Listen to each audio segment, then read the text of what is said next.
Welcome to Chaotic Calling Streaming, where we play Dungeons and Dragons. It is Wounded Warrior Project Week. I think they called it Warrior Week. And yeah, we're helping out. Our donations are going to go straight to the Wounded Warrior Project to help those troops. Basically, we have channel points that we usually use, but since it's charity, we turn off the channel points, and you can buy donations, you can buy boons, banes, advantages, disadvantages, or even a draw from the deck of many things. And also, if you donate, you'll be eligible for the giveaway, which I believe I got links for today, or information about that. So on this giveaway, as long as you donate, make sure you leave a Discord name or a Twitch name that we can find you by. And then you'll be registered in for our Switch case recon designed for the Switch. It's a nice little item that the Wounded Warrior Project is putting out there for us to give away. So help us reach that $200 goal, and then we'll be able to give one away. And then we got a stretch goal for $500 to give another one away. So feel free to jump in on that, help out the players, because you know they're going to need it. But at the same time, help out these wonderful troops that protect our freedom. So let's see what else I have to go over before I introduce the characters. Let's see, that's that. Donate. Oh, ! Donate in Twitch chat if you want to donate. The link is provided for you there. You can also look down in the panels where a newly updated campaign is ready to go to show you all the rewards that you can use to benefit the players and get registered in so you can win that case. We have a open roleplay on Fridays. If you're interested in joining, ! Help. We love to have more people come in and experience D&D with the cast. And then we also have a sub RP if you want to join that as well. ! Sub RP for that one. So, yep, welcome to Chaotic Calling. I am the DM Starwind. I'm about to take these players through the world of Elsparia. Joining me, we have Christopher. A controlled flame. I think I might cry. Juno. Good evening. Arthur. Oh, wait. Is Arthur here? Nope, that's not right. yet. Okay, yeah. I remember he told me specifically he'd be... Wow, that just ruined the flow, didn't it? It's all right. And then we have Jack. Howdy, everyone. And Vol and Arthur will be with us shortly. And Shella. Hi, my name's Shella. I like to burn things like this house. So, last we were here, Shella and Vol were controlling the flames of the house to make sure that the Way of the Wind was able to maneuver its techniques to keep the house aflame. Why were we burning down a house? Well, let's recap a little, right? So we finally decided to visit the temple, the halls of chaos, and they were asking you, do you hear the calling? And of course, you guys heard the calling, but you said you'll call them back. You've been given a task to prove to them that you hear the calling, so to speak. But at the moment, there is a priority. We wanted to go check in on Kronk, aka now Juno's aunt. And upon doing so, we found out that there was some scarlet poisoning that was causing her to be ill. And Vol jumped on this. Like, she noticed it right away in the vegetation. And it seemed like it was capable of being burned out at that point. But the entire room where her aunt, or Juno's aunt, was totally in ruins.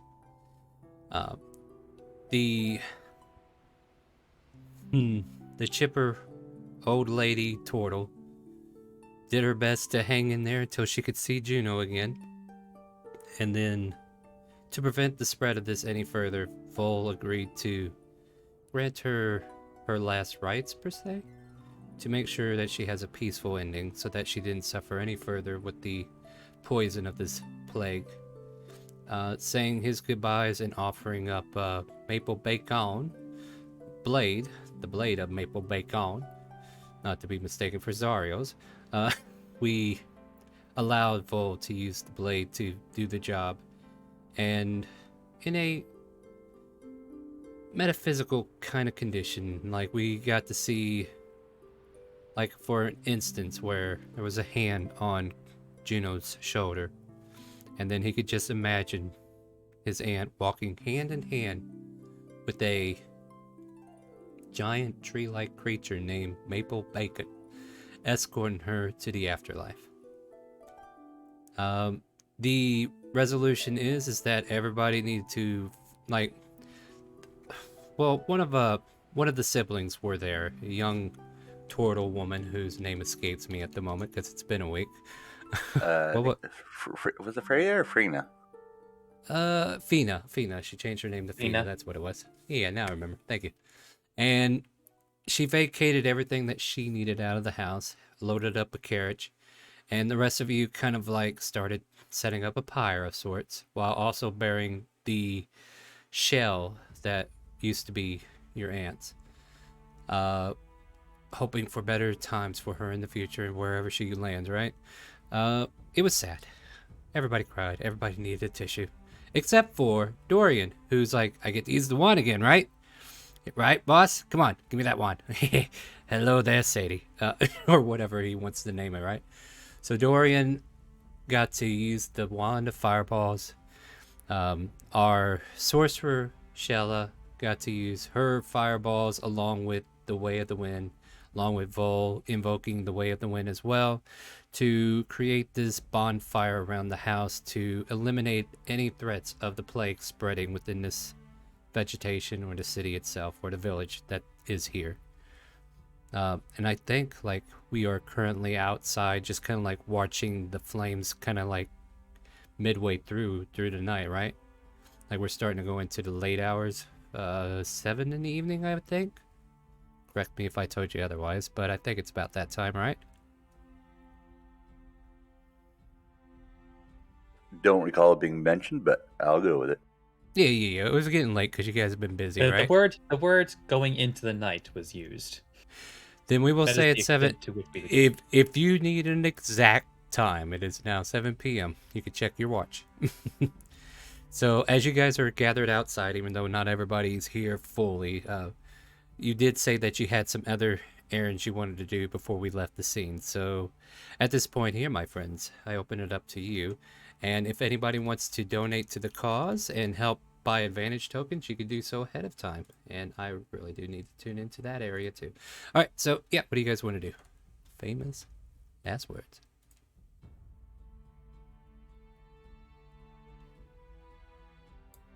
But then obviously we might need to watch this throughout the night. Oh, yes, we will definitely need to take care of this. Shella just kind of like monitoring the flames and, yeah, Vol as well. Jack is gonna finish his little prayer and just walk over to Christopher like, alright. I think we just need to stick around a while, and I mean, I don't know how long we should watch this until we start searching the area for more of that stuff.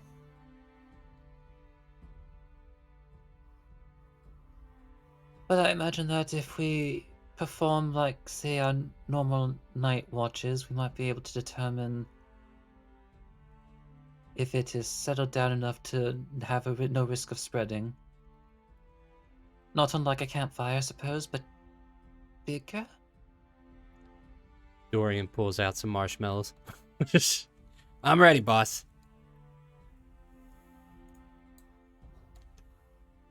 Well, if any of us do see it, we'll need to burn it, but make sure not to accidentally set off a huge fire that could envelop the town or the surrounding forests.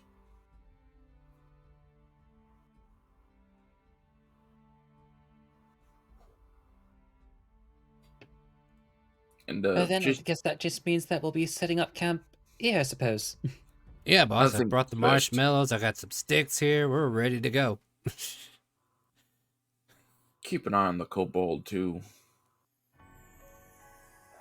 I'm gonna... Yeah, and then Jack just walks away from the group.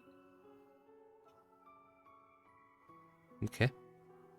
You know, sometimes I almost imagine Shella as kind of like a Scooby-Doo. She's like, kobold? Where? That's a color I know about. Oh, me. My bad. But yeah. Outside of this home that is being controlled, like, you have Vol and Shella amazingly controlling the flames and making sure that it doesn't spread beyond where it's needed. And they seem to be intently working on it. Like, Shella, for what it's worth, like, she's carefree, right? Like most kobolds are, but after weighing in on the situation, she kind of like feels a weight on her shoulder. So she's doing her best to, do this for her friend. So she kind of like looks over to you, Juno, every now and then, and just kind of like offers you that stern nod, like, don't worry, I got this.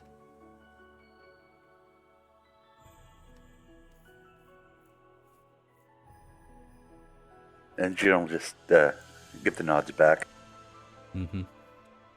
So silently, the two of you are kind of like having that invisible conversation there.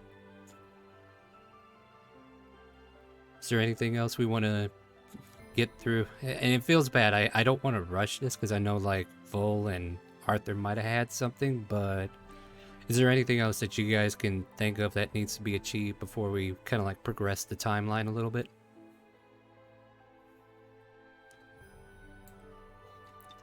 I guess I would do a preliminary, just kind of look around, not close to the raging fire and winds, but give a kind of quick glance around to see if there's any more of that that discoloration. I think it was pink or red. Yeah, scarlet poison. You can give me perception or investigation. I'm okay with either or. Perception. 24. Okay. Yeah. Late hours, but there's plenty of light, right? Scanning the nearby area, it seemed like it mostly stopped within the yard. So like all the yard work that has been contaminated has been burned up. From what you can see from scouting the streets, you kind of like take in that the rest of this area has been contained. So you do not see any spreading whatsoever from this point. Alright, then I'll head back to Christopher and just be like, I didn't see any more of that scarlet shit in the town. But I just did a quick look-sees, and I'm not going to travel into the forest or none. At the very least, the rest of the people here don't have to worry about it. We can tell Vol when she and Shella are done with their thing. Well, I do suppose that is somewhat of a relief, after all. Just like looking toward the house, so she must have been here for some time. If she had really done anything other than what she did, perhaps the entire town would have been infested by this point. As well as anyone she would have come into contact with, or at least risk of it. I think just to be safe, once we get back to town, before or after what it is we need to do, we should at least ask to see if there's any rumors of anything out of ordinary. Let's not say it's scarlet poison, but allude to any weird plants or people having those kind of things, the symptoms that Vol talked about, or what we saw with her.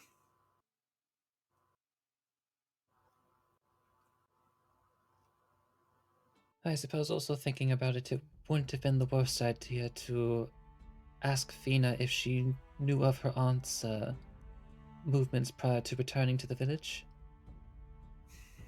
We can dash that tomorrow. We need to give her time to grieve. Yes, that can wait for the present. And grieving she is in the arms of a guard.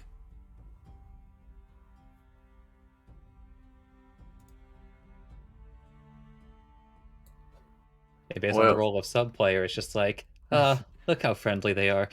yeah, right. They're so nice to each other.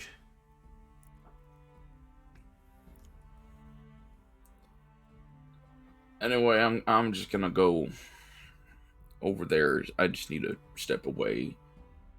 Call me if y'all need something. And Jack no will. worries. Jack nods, and if no one else needs him, he's gonna go off to like the edge of the town and just kind of sit in a spot by himself. Mm-hmm. All right. Juno, is there anything you need to achieve before we move on? And I'll ask- Gino's just quietly remembering. Right. What about you, Christopher? Anything else you need to achieve? Other than Dorian sticking marshmallows on a stick and putting it over the open flames that he can easily walk through? Ah, nice and how- toasty. How are you holding up, Juno? I think that's the term used, holding up. It is very sad, but it is something that must be done.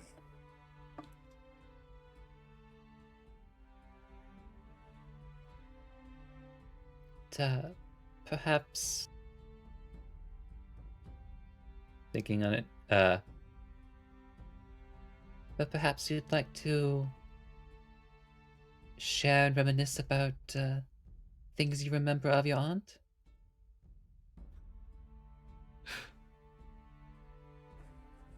There was this time when we were picking from the garden and she came in with what she thought was a giant carrot, but it was actually just a weird turnip.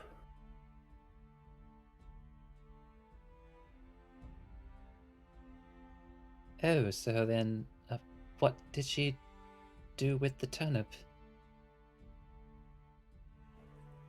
Well, after she realized it was a turnip, we just had lunch. So simple, so easy, right?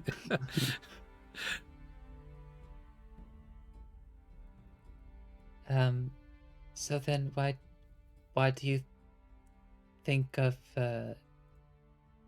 I suppose that's a fond memory because it was humorous? So with an inquisitive tone. We talked about it for years. Oh, years. Oh, dear. And that was my cousin. No.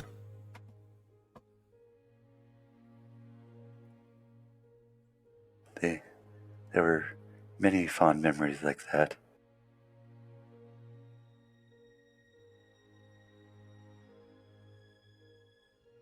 Well, I suppose I don't really have much of a measuring stick for fond memories.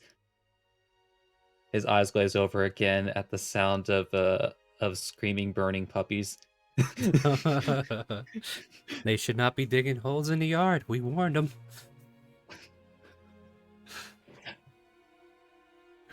But I'm glad that you have things to remember her by.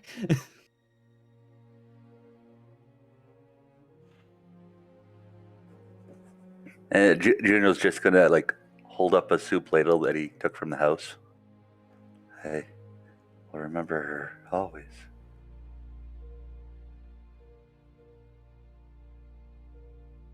It is encrusted with a ton of... No, I'm just kidding. Every time he makes a turnip soup with it, he will remember her. Indeed. And everybody around him catches the scarlet poison. No, I'm just kidding. We made sure it's clean.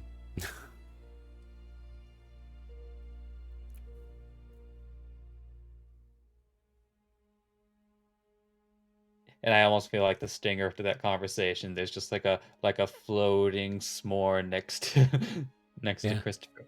Yeah, here you go, boss. Got one done for you. What? Yeah, we do this in hell all the time. There's a lot more sulfur and brimstone smell to it, but I guess this'll do. You know, if your form wasn't so devilish, I'd be concerned for your health. Ah, boss, you say the nicest things. Here you go. Hey, Juno. Still don't like the wings. Here, you can have one too. Thank you very much. Nothing like a roasted marshmallow over your dead aunt's house. You're right. Please tell me that's not an expression in hell. Sorry, Juno, what were you gonna say? I don't think I ever had a marshmallow before. Oh, well, you're in for a treat. Got it nice and toasty. I'm gonna go make some for Vol and Shella. And he goes flying off.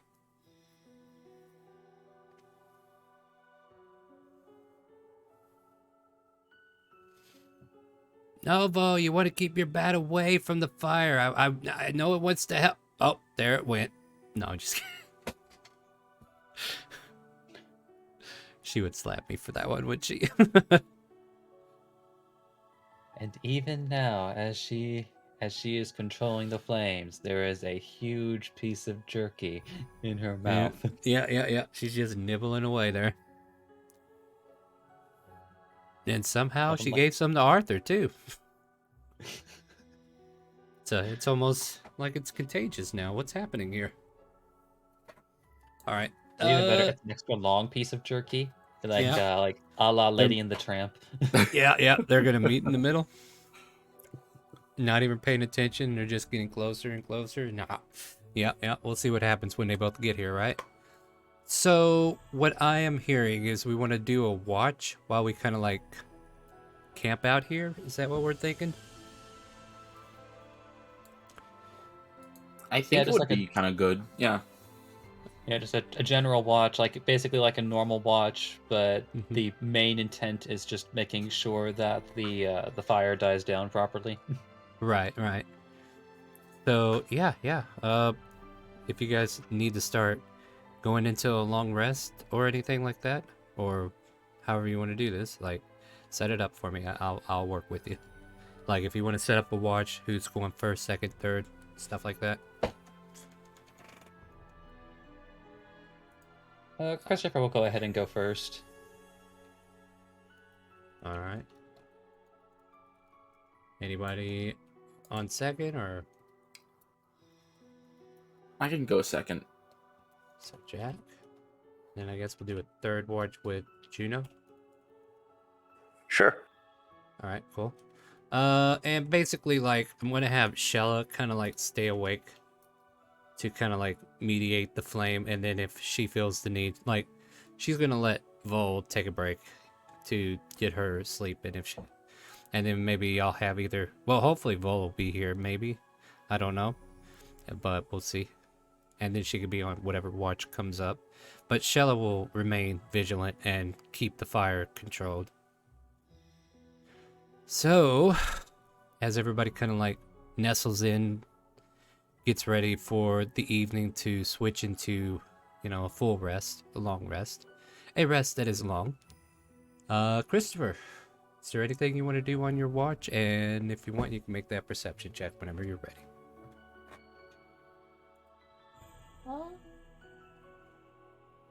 I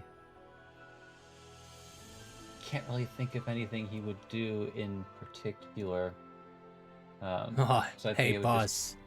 The mahogany table finally burned. Taste this one. Hand you a marshmallow that's kind of toasted with mahogany.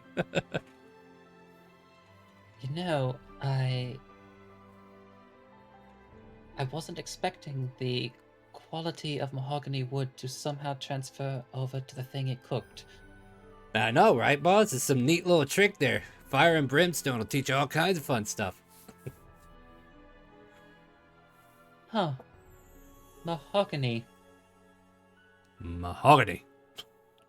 Yes, I'm thinking of that. All right. And I guess you and Dorian are on watch.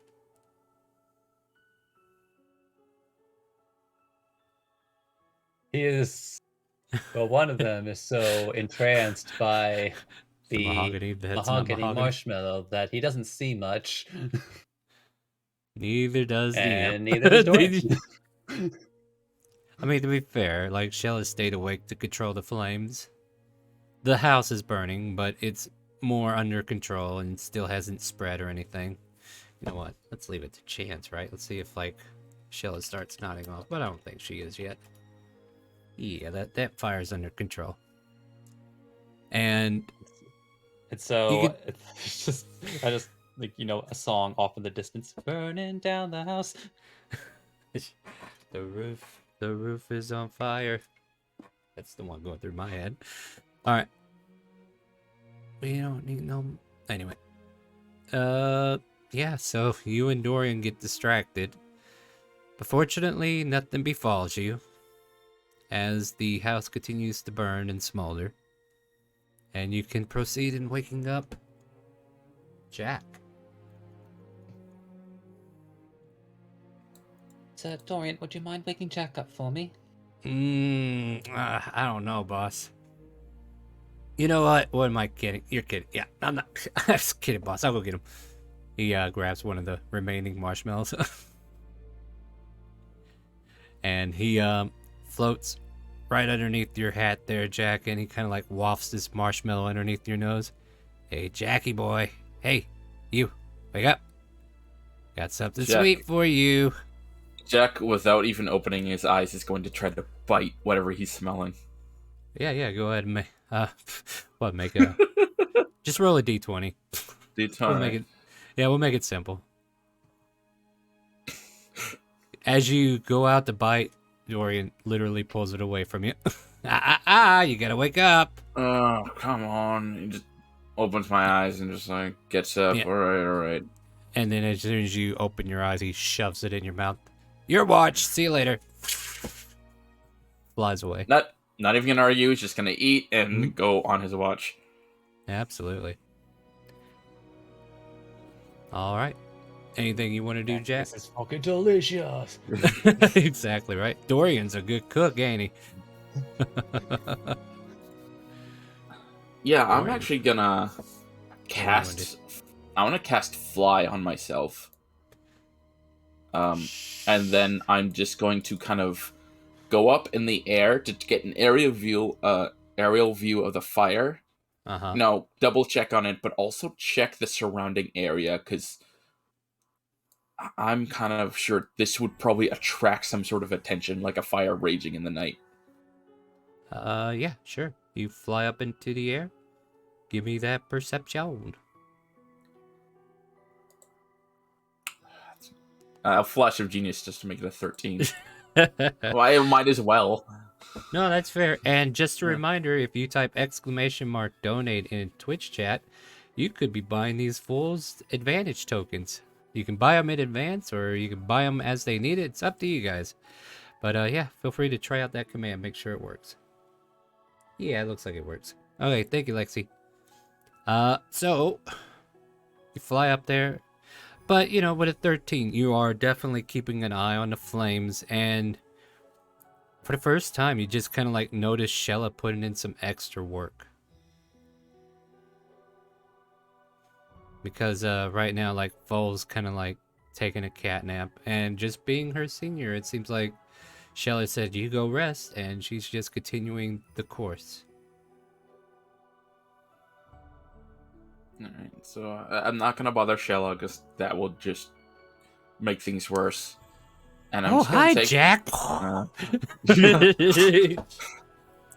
There's that hint of temptation to just throw her into the fire, and just a hint of it. It's slightly there. I mean, but then she'd have to kill you and Arthur.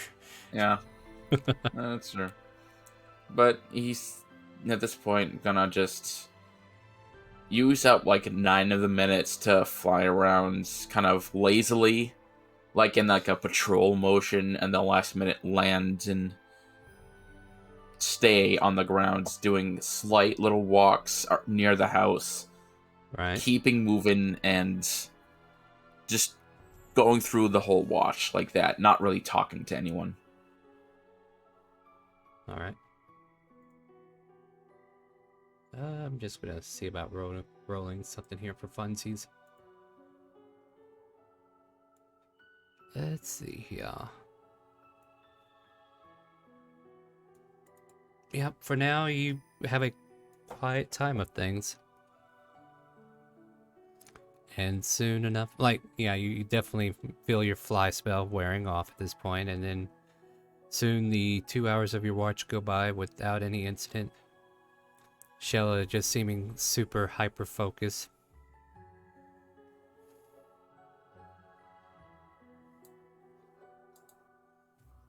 Anything else, Time. Jet? Yeah, wake up Juno. Nope. If you Wake up, all right. And then I'll go over and I'll just kind of gently shake on his like arm, like, Juno, your turn. Thank you very much. No problem. Go back to bed. Yeah, think about at this point, Juno, you would see that the house is pretty much getting to embers at this point. And still just kind of like doing her due diligence. You can see Shella just kind of like waving her hands in the air, just kind of like keeping the flames in control.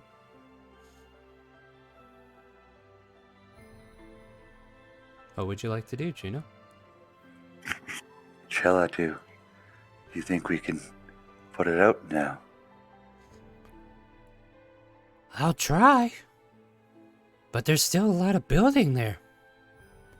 Down there near the base.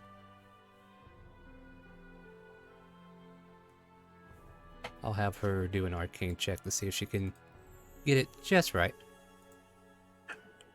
So, But on table, like, Juno can put out the fire? But no need to worry about it. Shella's gonna make sure the rest of it just burns in an instant. And then you see Shella kind of like bring her hands out like the fire's raise real quick and finish burning whatever's left. And then she just kind of like takes a step back, brings her arms outstretched, and lets her fingers touch each other. And then the fires just die down as she lowers it.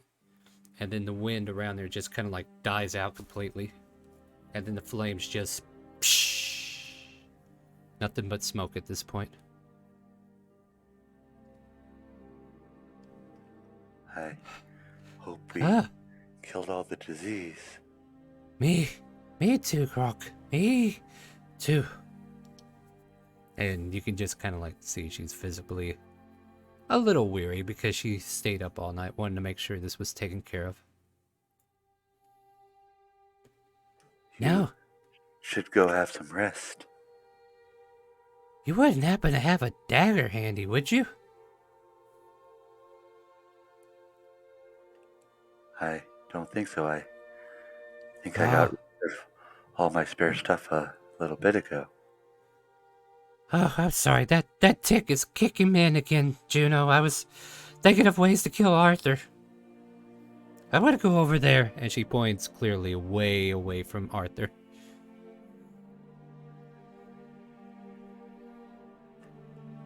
Just try to be safe over there. Thanks, Croc. And then she stops for a minute. Juno. And then she'll step off. Okay, you'll get used to it. All right. Go ahead and make a perception check for me there, Juno.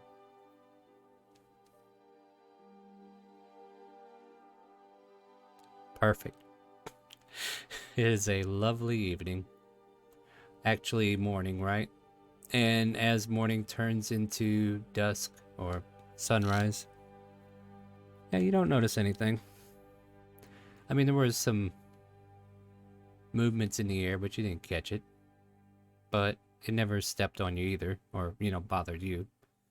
So morning comes. Our two players are still not here.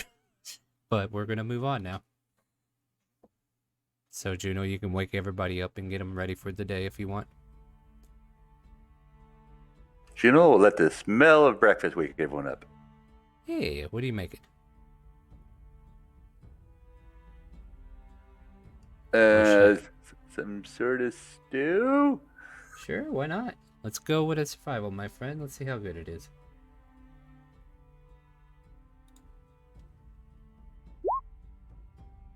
Oh, delicious This time you stew. made sure to make carrot stew. Yes. You found the carrots, not the radishes. Or the turnips. Oh, no, he found radishes. Anyway. No, you make a delicious stew. The smell kind of like levitates through the air, you know, catching each of your noses, causing you to snap awake for a moment to wonder, what is this? It's not marshmallows this time, Jack.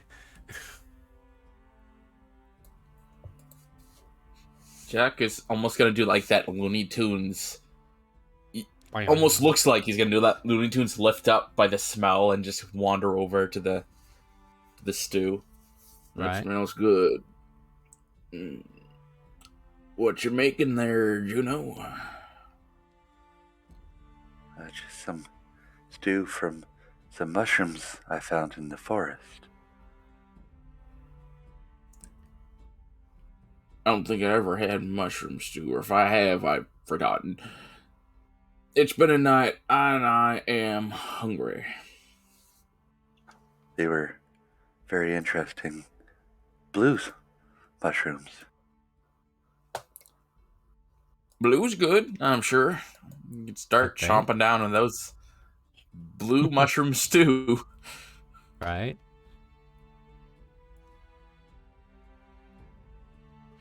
They might not have been as good as those green ones we saw a while back.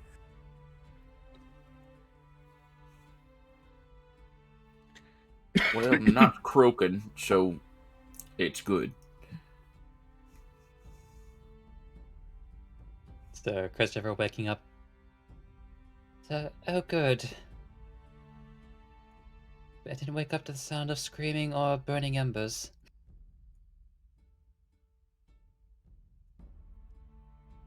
Kind of see Shella up against a house a little ways away.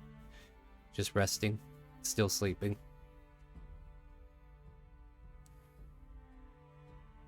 Alright, hope she hasn't tuckered herself out. She was very tired.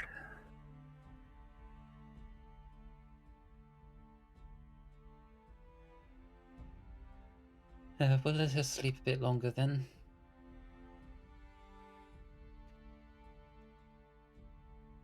So... yeah, I was wondering when that was coming. Dorian's just kind of like just like, casually resting. Like he feels it building, but it's just like...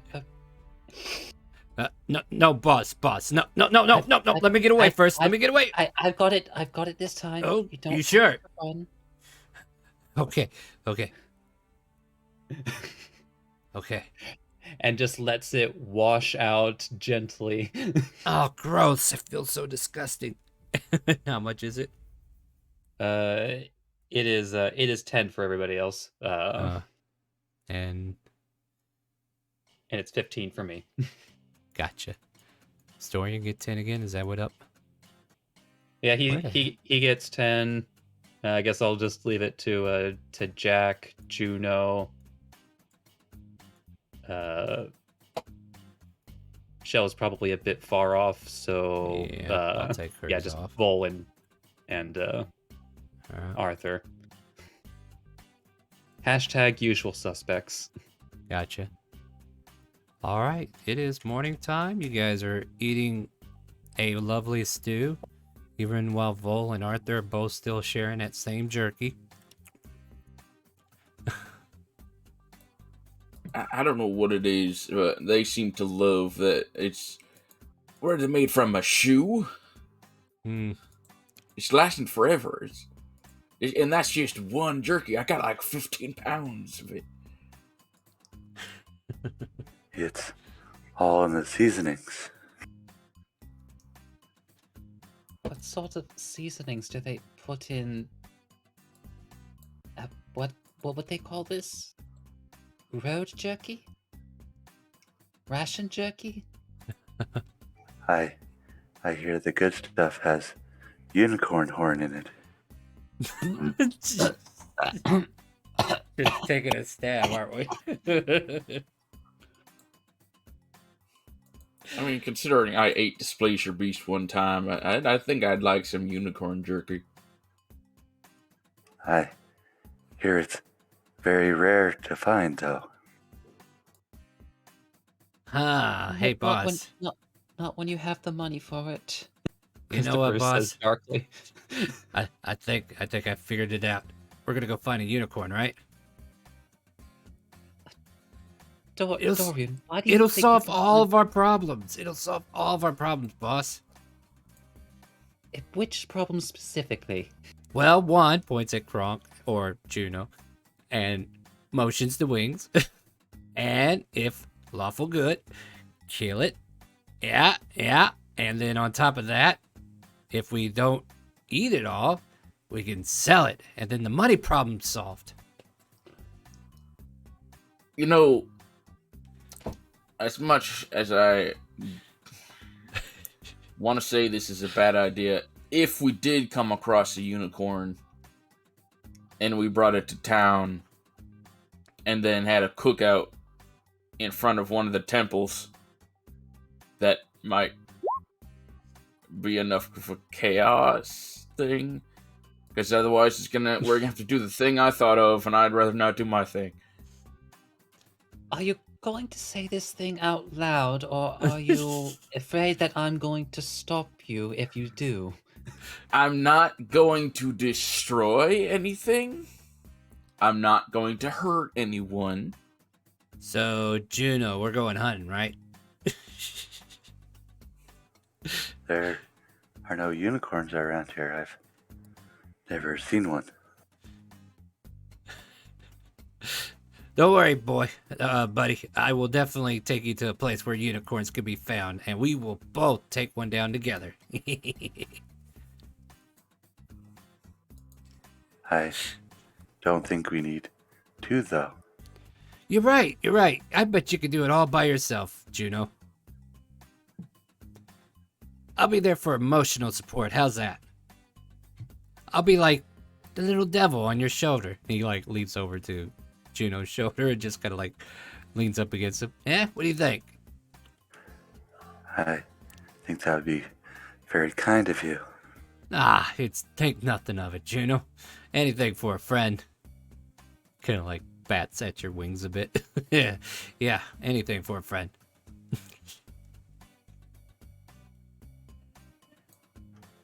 I think Christopher is very lucky to have you. You're right, he is. He's very lucky. Ain't that right, boss? Yes, Dorian, I can't imagine life without you. Aw, you guys say the sweetest things. All right, well, I'm excited. What are we doing today? Well, here's a quick question. Did we have any business at that magical school?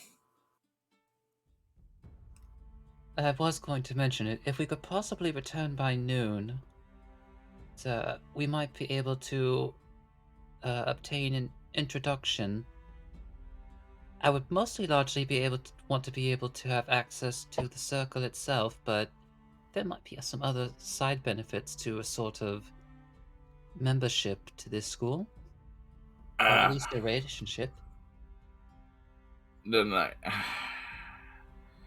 I mean, you wouldn't have to come with me, after all. No, it's.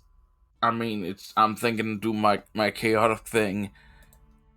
I thought about maybe doing it there, but I guess we could do it at one of the temples instead.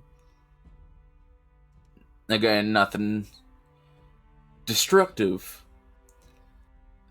Thought of, doing a little dance in a certain outfit with certain. I have an alchemy jug, and I could be disruptive and chaotic in that sort of way, but I don't know if it'll be enough to do it at the magic school or to just do it at one of the other temples.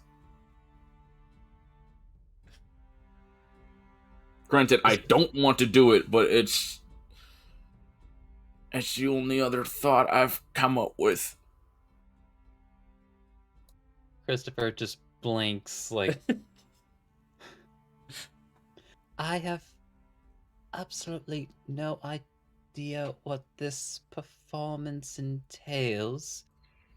Good, good. So if I tell you, you might try to tell whoever or wherever I go to be aware of it, and it'll lose its surprise, its jazz, whatever. Well, you'll find out eventually whether you see it or you hear of it. I just need to weigh my options. Are we You know, splitting the just- party? And I'd prefer not to. I'll just put it this way. You can do whatever it is in front of the school, but as far as I'm concerned, we don't know each other. Cool. Total Good. deniability. legit strategy. That is true because I entered the town wearing the mask, so the people here don't really know who I am. As far as the girl at the tavern, who's a student, only knows of Jack with a mask on, and I was using a different voice at the time, so she wouldn't be like, "Hey, that's the guy from the tavern." Oh, yeah, maybe. Christopher's already imagining a rough sketch of the marching order. I think about maybe 50 meters will do. You can take the lead. I'll wait back here. All right. So what's the plan, guys? What are you doing? It's 8 in the morning at this point. The house has been officially burned down. Ah, yes, that does remind me. Before we leave, perhaps we should have that conversation with Fina before our departure. Have the conversation and take a kind of a quicker look in the forests, specifically for that scarlet shit, just in case.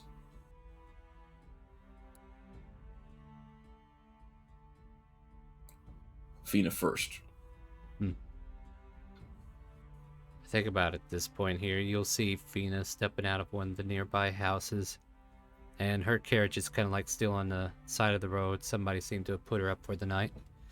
And then And her shelter seems to be a little bit out of place. yeah, she readjusts it real quick so that nobody notices. Nah.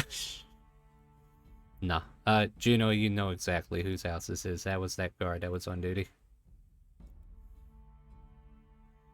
Are we still going with nameless guard on that? Should we give him a name?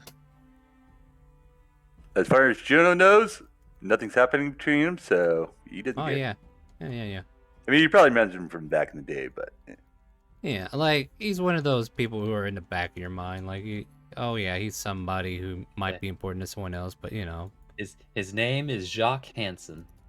No, that's too out of character for the Kronk family. He was adopted, okay? I mean... We'll call him Gubber. How's that sound? And I'll spell it for you. Sounds like rubber, but it's Gubber. So Gubber and Fina come out of the house, and she's loading up, or she's just getting on the cart, and he's kind of like helping her up there at the moment.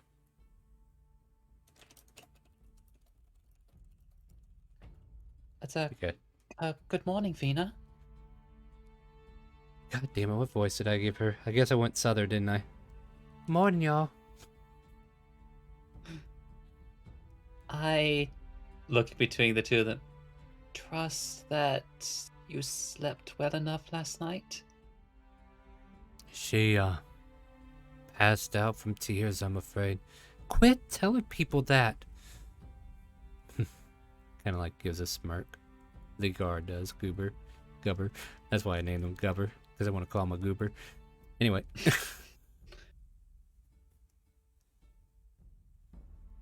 I'm sorry.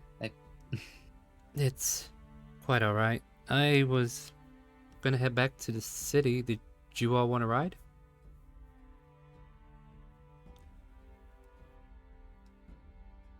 Well, I suppose that would be helpful if it wouldn't be an imposition. I mean, there's only room for a few people in the back to sit on the back. But, Juno, he likes to sit in the back like that. Meanwhile, there's plenty of room on the bench here for at least 2 more. So, would you perhaps need any assistance making living arrangements in town, or are you planning to return here? Oh, well, I don't know. I'm gonna go to the city and see if some of our siblings are back in town.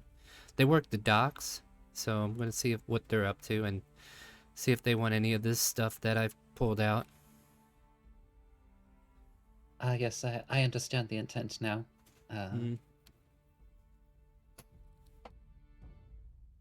And Gubber kind of says like, "Well, you're more than welcome to come back here. I got room for you if you need it." Just kind of like smiles towards him and nods. Totally harmless. Nothing going on here. As far as we could tell, right, Juno? As far as we can tell. As far as we could tell. And with that, like, yeah, she could seat about 3 people in the back, 2 in the front, and then some people can sit on top of luggage if they want to, or walk along with it. Meanwhile, Shell is still snoring away somewhere further along.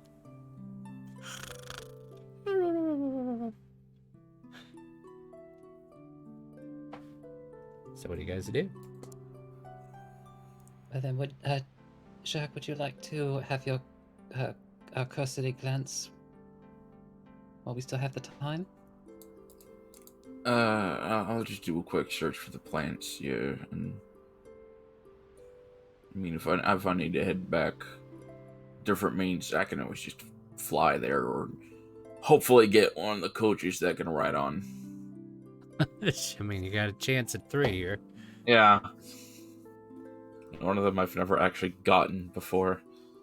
So I'm just gonna go take a quick search around the perimeter of the town, more closer to the forest, for any sign of the scarlet poison. Alright, go ahead and make investigation or perception. Alright. 44. Yeah, these are really high rolls. And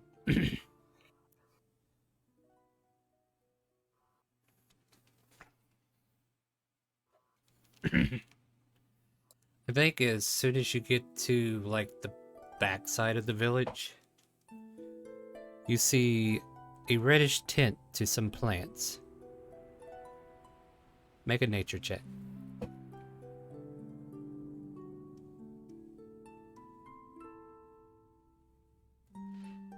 Scarlet poison, as far as you're concerned.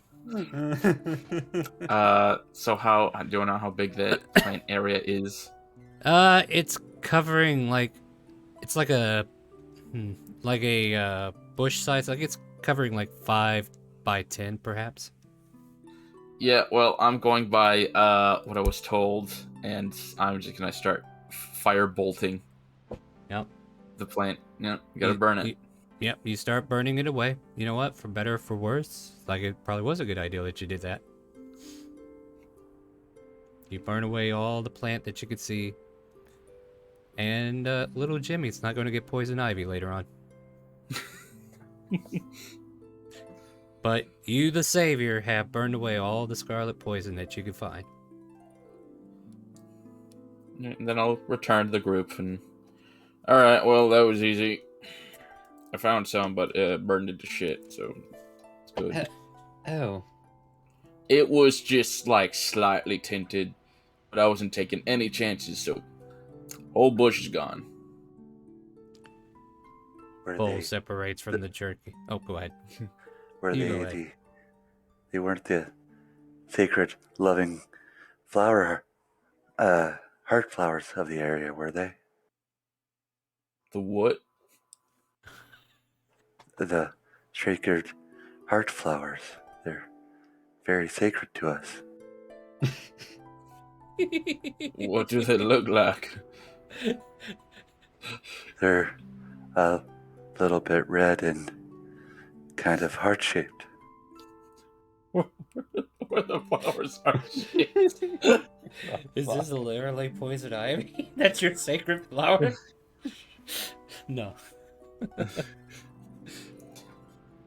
Nah, it I'm wasn't. I don't know. on table. I'm trying to make something work. No, that is beautiful. I love the idea. I love the idea. Yeah, like there might have been flowers like that, but you kind of realize they weren't mutilated. Like the poison that you're seeing, like they don't have that mutilation. Like it looked natural. So I don't think you were tempted to. I don't know. Now I think about it, you're like in the back of your head. Oh shit, should I burn those? Oh wait, those are sacred. I'm glad I didn't do that. Now, kind of feeling. You know what I mean? So I guess in a way you were like, okay, I knew better than to burn those. By accident. It's fine. Everything's good.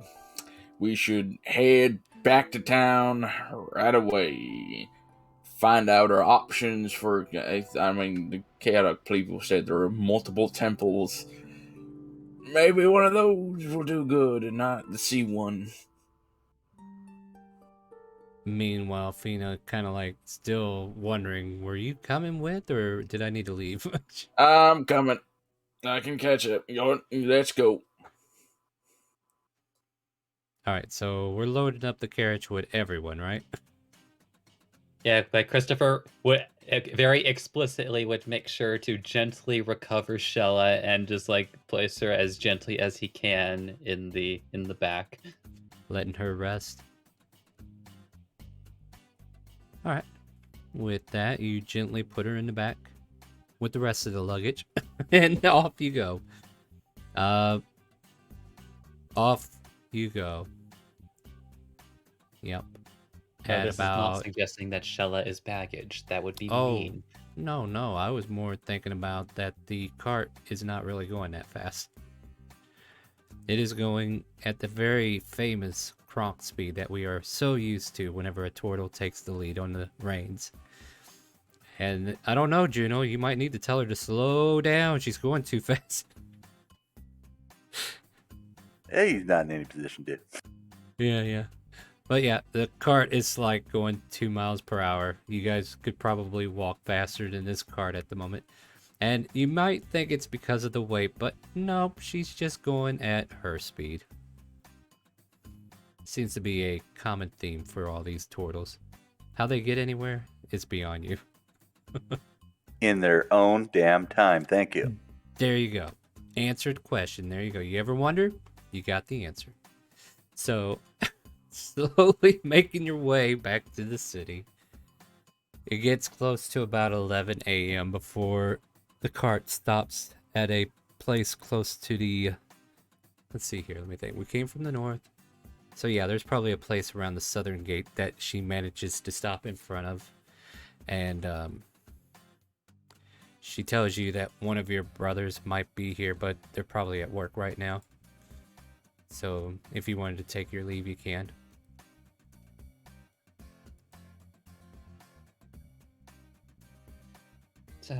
Elfina, before, just in case we shouldn't cross paths,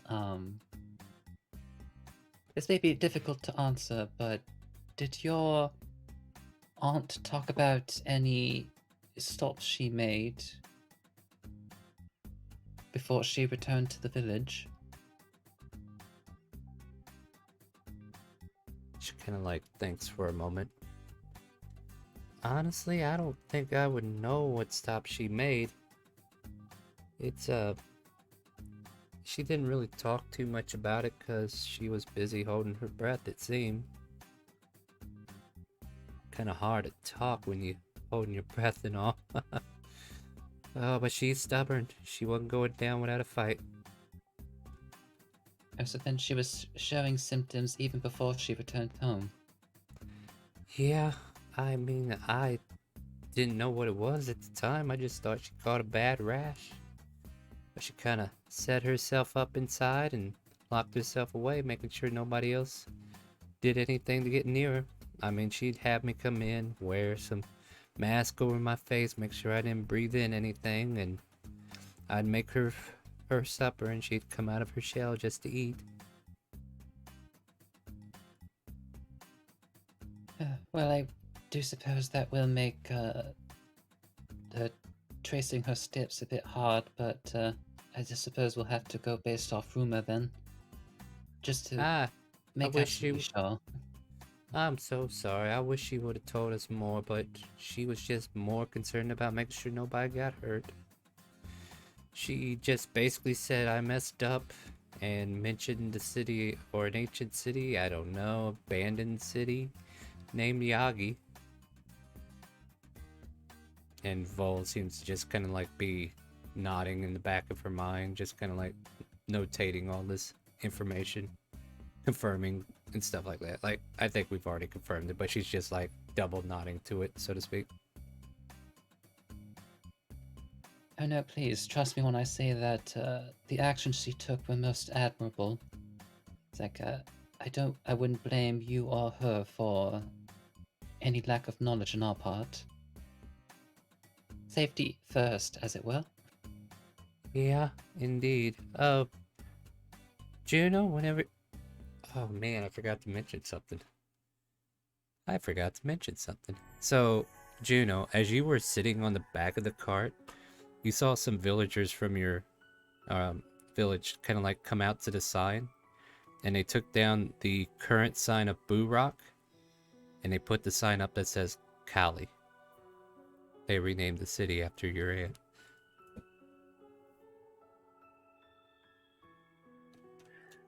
Juno will smile just a little bit. Can't believe I forgot to mention that. My apologies. But yeah, as you journeyed on, and here we are. And Fina turns to you, of course, Juno, and says, if you want, you can come back a little later on, and you can come see if your brother's back or not. But I'll be here for a little bit, unloading a couple things I think he might like.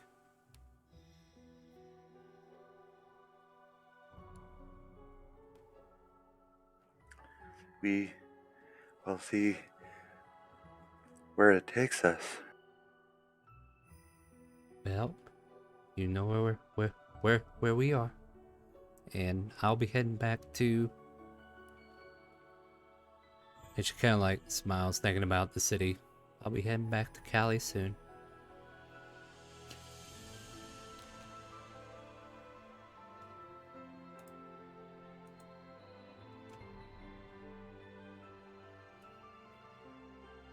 At which point, you guys can now decide on how to deal with the chaos, right?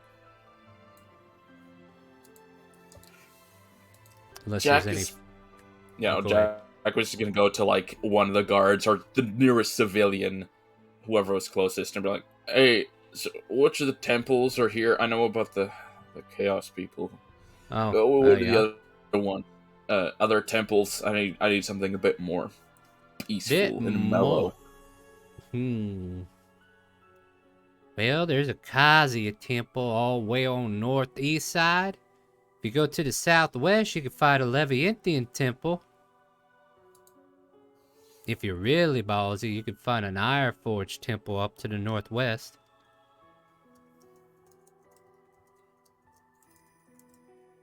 And which of those three would you say is the most peaceful and mellow, and not like the one at the top of the hill? Probably. Oh. What? Iron Forge, of course. Okay, I'm laughing at that one. I'll let you have that one. But no, in all actuality, he would probably suggest to you Kazuya, because she is the wind goddess, and she grants peace to everybody. You know, the very same goddess you prayed to last night. Alright. There's that hesitation that's very obvious. Like, I gotta think that one over. Like, mentally, he's saying that to himself. Thank you, very You're, much. you're welcome, Sonny. You don't get yourself in any trouble, you hear me? Oh, Pinches of your course teeth. not. I won't. As he leaves, he's going over to Christopher. Let's take care of that magic school shit now, while we can. So ironic how things wound up, huh? Yeah. Alright, so what's the plan, guys?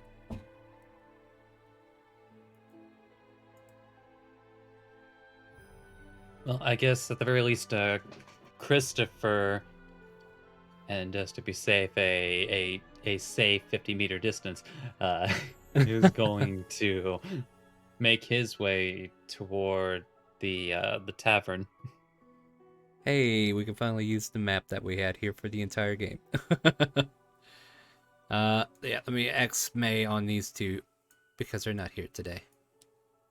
And Shella is being dragged along somehow, or what's going on with that situation? I can And carry her did if she need have enough be. time to sleep after that?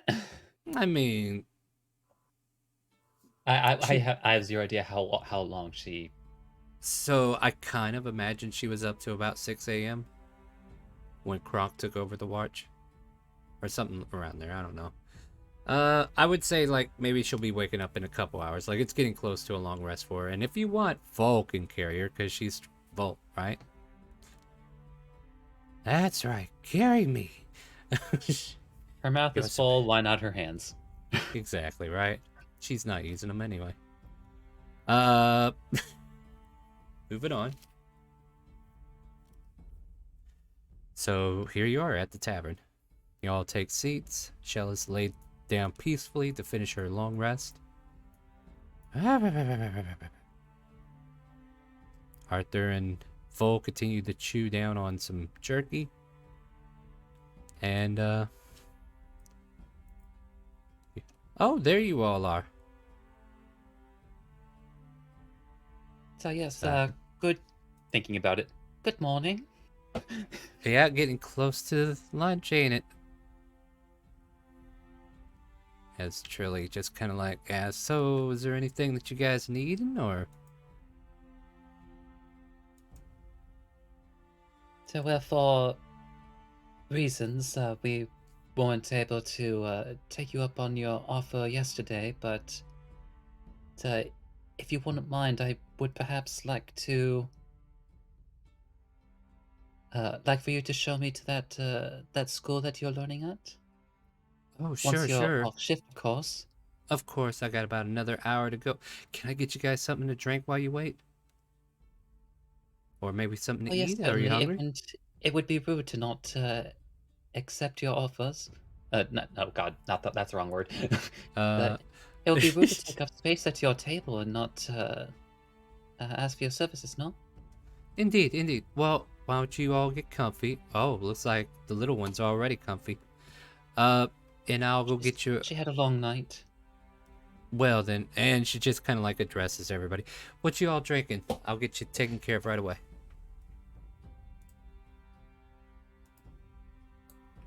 Do you have some good ale? Only the best. And if it's not the best, I'll make it taste like the best. She winks. Do you have something in your eye? No, I'm just. She just kind of like, okay, calm down. Dealt with turtles before. No, I'm fine. I was just suggesting that, if it doesn't taste right, I can make it taste right. You just let me know, alright? We'll have an ale, please. Alright, one ale. What about the rest of you? Christopher just glancing over in Jack's direction, thinking about things. You know what? Today might need wine. Alright, fine wine for you, sir. What about you, Jack? As she looks in your direction. I'm gonna need. It's too early for the good shit. I'm just gonna go with a regular ale. Alright, 2 ales of wine and whatever he's having and she's having. Is there anything for your kobold friend, or are they just gonna rest up? 5 more minutes.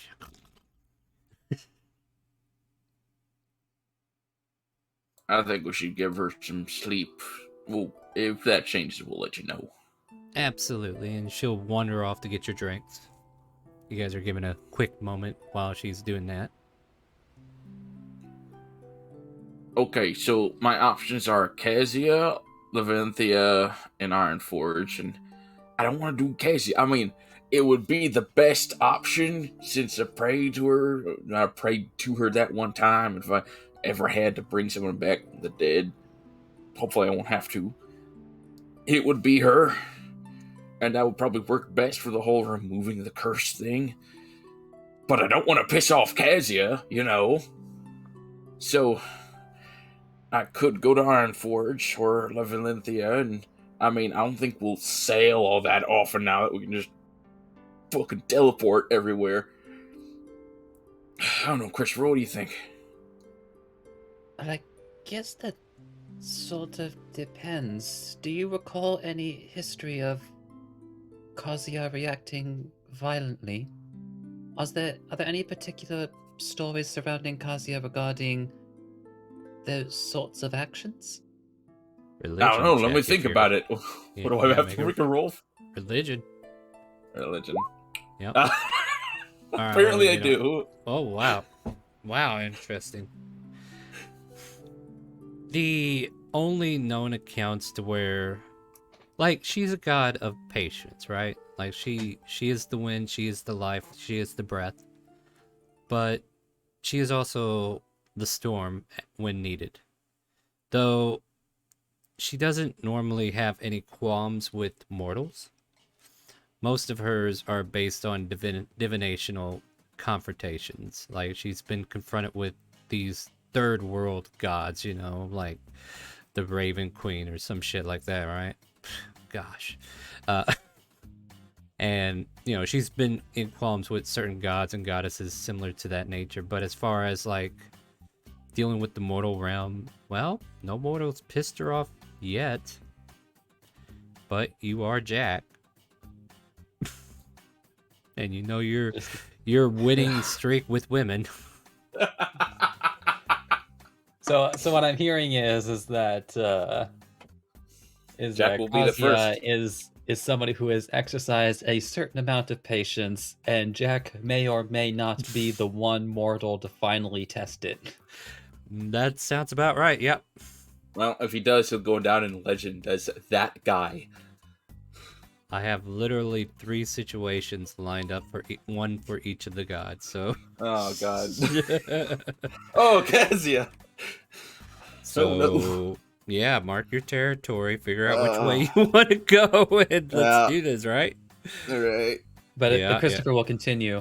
It's like, so I'm not particularly sure about Kazuya, but I am fairly certain that you might literally burn where you stand in front of our forge, so perhaps not that one. Alright. And I'm sure Odie will want to sail and do shit in water. Well, hopefully I don't. You do it in front of the Livinthian temple. We are most certainly not taking a ship with you afterward. Yeah. Make no mistake. Yeah. Make no Nerds. mistake. Probably gonna have to be Casia then. And hopefully she'll forgive me for what I'm doing, because, I mean, I'm doing it to remove the curse Forgive from me, Shilla. Kazuya, for I have sinned. Forgive me, Casia, for the sin I'm about to do. Oh, boy. You can feel a cold wind behind your neck. Oh, boy. Hey, is that an Arthur we're getting in here? Alright, there's one of the missing jerky boys.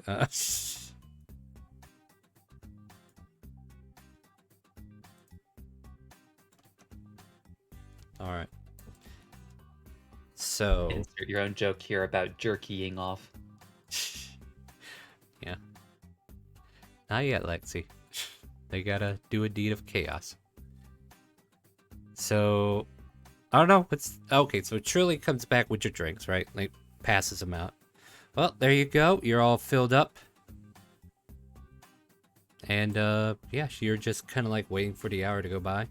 Is there anything that you want to do in that hour, or are you just guys ready to push along? Especially you, Arthur. Hurry up and get in here.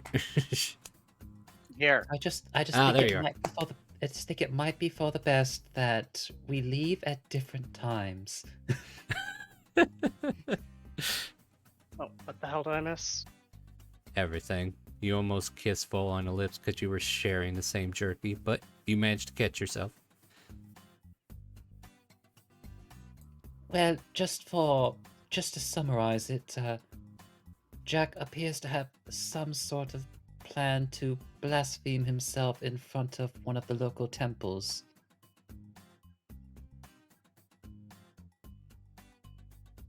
Which temple? It's funny you say in front of. I was thinking about going inside and doing it. Oh. Oh, help, Yeah. Nausea!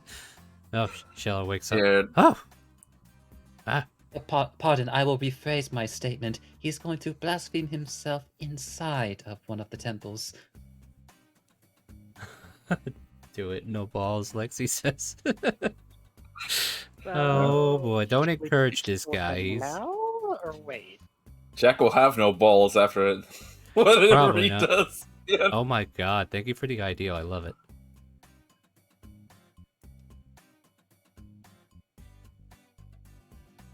A new wind of change is coming for you, Jack. Let's take care of the wizard shit first, alright? Yeah, Cool. Trilly finishes her shift. You can see her putting down her apron, and she kind of like levitates all of your dishes into a little container and just kind of like carries them off real quick, and then checks out. Well, I'm finally off if you guys are ready. So yes, we're ready to go when you are. Excellent. Yeah. Let's get going. Oh wait, Trilly, quick Yes? question. How does your magic school feel about, like, artificers? Because I know they're kind of uppity up in Shandora. What's an artificer? Good to know. Alright, let's go. No, Jack, you don't understand. She doesn't know what an artificer is because they're so hated that they don't even acknowledge them. Exactly right. And Shell is finally like waking up and is like, oh, did I miss anything? Oh, hey, Arthur. You got a dagger on you? I shall refrain from answering this question. Good. Sometimes Good I act as point. I'm the Good zero. point. I'm going to go over here now. And she kind of like distanced herself on purpose, but following. So with Trilly taking the lead, she leads you through the city. And she takes you to a place called the Theater of Dwemercraft, a learning city or a learning center of magic. As she's, I don't know, like, I guess like easily it could be said like, oh, this is kind of like Hogwarts, blah blah blah, right? But yeah, there's like a big old gate that opens up to her, and she kind of has to talk to the people up front. And she says she's trying to make introductions for you, and with the little finagling, she says, "Don't worry, if they're not going to stay long. I'm just going to go ahead and introduce them to the headmaster." And with a little bit of talking, she's able to give you permission from the guards at the front. And then she goes, "All right, let's get going." And there's this long pathway that leads to like a fountain with a wizard in robes kind of like raising a staff, and the fountain spewing water out from the top of the staff into the fountain below. So it's almost like he's casting control water, but it's just a cute, little fountain to represent what it is. And behind there is a dark gray and blackish, almost castle looking, as it seems to be a place of learning. And you enter in through the front doors, which is a double set of doors that just kind of like open inward with these big door knockers on them. And yes, I heard myself the second time I said that. Yeah. No, I'm making the hand motion and everything, and it definitely makes sense. Anyway, as you enter into the foyer and start making your way, she leads you up some stairs and close to an office, and she goes, "I'll just go ahead and see if I can find him real quick." And she kind of like taps on the door, and who is that? Headmaster, I got some friends I'd like for you to meet if you don't mind.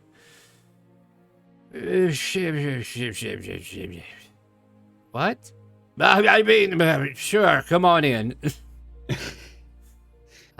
She gives you a look like, I think he was resting? I don't know. Anyway, and she opens the door, and you can see like this big open space.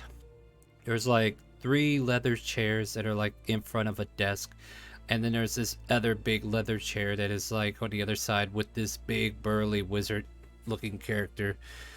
Old as fuck. He's got the long beard. He's definitely Dumbledore's replacement. And he kind of like looks over with bushy eyes and gray beard and gray hair and silvery eyes. Yeah. Who is this? What is all this? Did I say you could come in? Yes, headmaster. Oh. And who are these guys? Kind of like points to all of you. Oh, yeah, introductions. This is Christopher, right? Yes, my name is Christopher Morningstar. Oh, yeah, okay. I believe he goes by Juno. How are you today, sir? This one here goes by the name... did you ever give me your name? To Jack? I was in disguise yesterday for reasons, but my name is Jack Van Zant, bounty hunter, and just give a little 2-hand salute. Bounty hunter. What is a bounty hunter doing here? And this here is I don't know if I caught your name either. What was it again? To Arthur.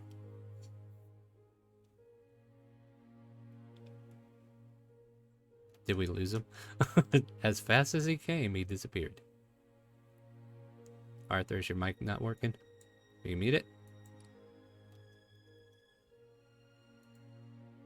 Oh no. Oh no. Yeah, your mic said, good night, sweetheart.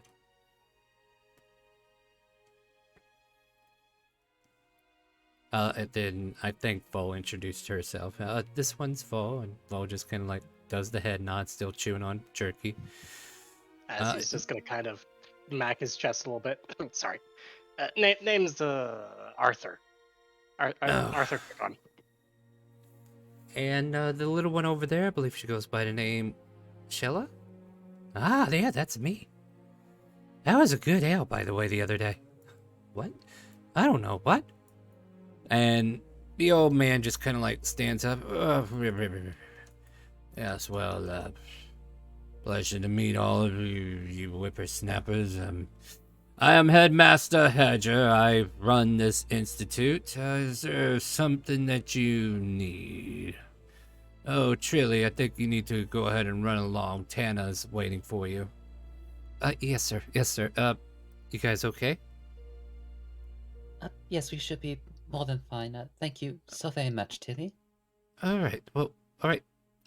Headmaster, call me if you need any help, and I'm gonna go see what Tana's up to. And she skips out of the room. So, what brings you to my presence? Big up! I don't have all day. Slams his fist on the table. Right, well, we were expressing an interest in your, what I would say school, but it appears that the formal title is theater. Yes, theater, the Dwemercraft, crafting of magic. We want to educate people within a theater-like domain to have like big presentation towards the learning process. Oh, so it's sort of with a larger focus on entertainment. What? Did he just say entertainment? No, this is a place of learning. Who the hell do you think you are saying entertainment? Just saying there's a large theater that our students watch from whenever performing certain spells that need to be paid attention so that we do not have to repeat ourselves. Well,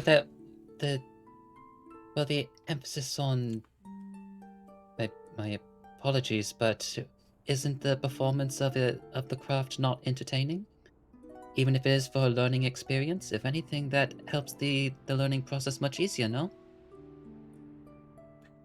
He narrows his bushy eyes at you. It just seems like he's not having it, right? Like he's just like, some reason you're just too hard to hate.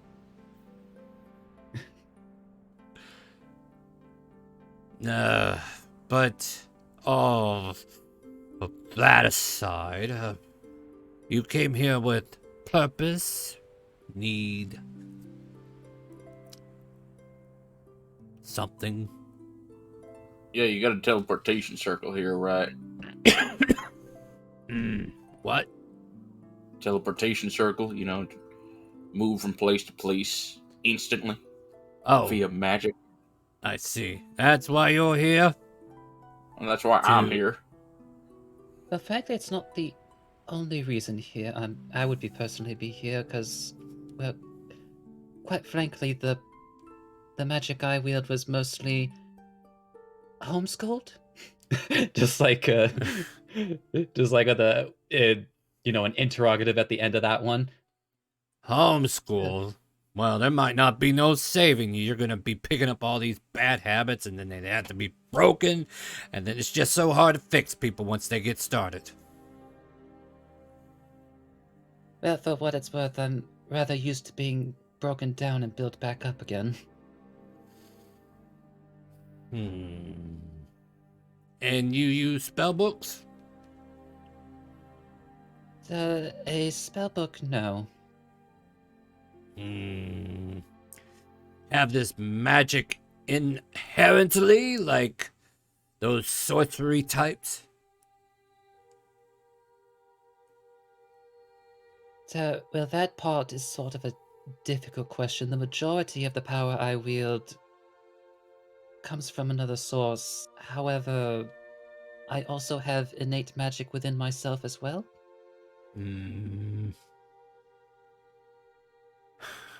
He can cast Identify on you, couldn't he?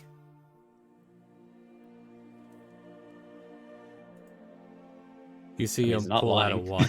Yeah. Like, he pulls out a wand and he starts to cast Identify on you. So you see him humming to himself for a minute. You guys watch him. He's just kind of like standing there for a minute, just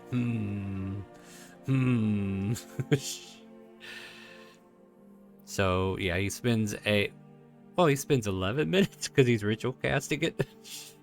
You're not worth the level 1 spell slot. That's right, you're not. So, yeah, so he casts it on you. And yeah, you guys are like staring at him for like 11 minutes. Do you guys say anything while he's working on this? How many people would you say are in the room? All of you plus him.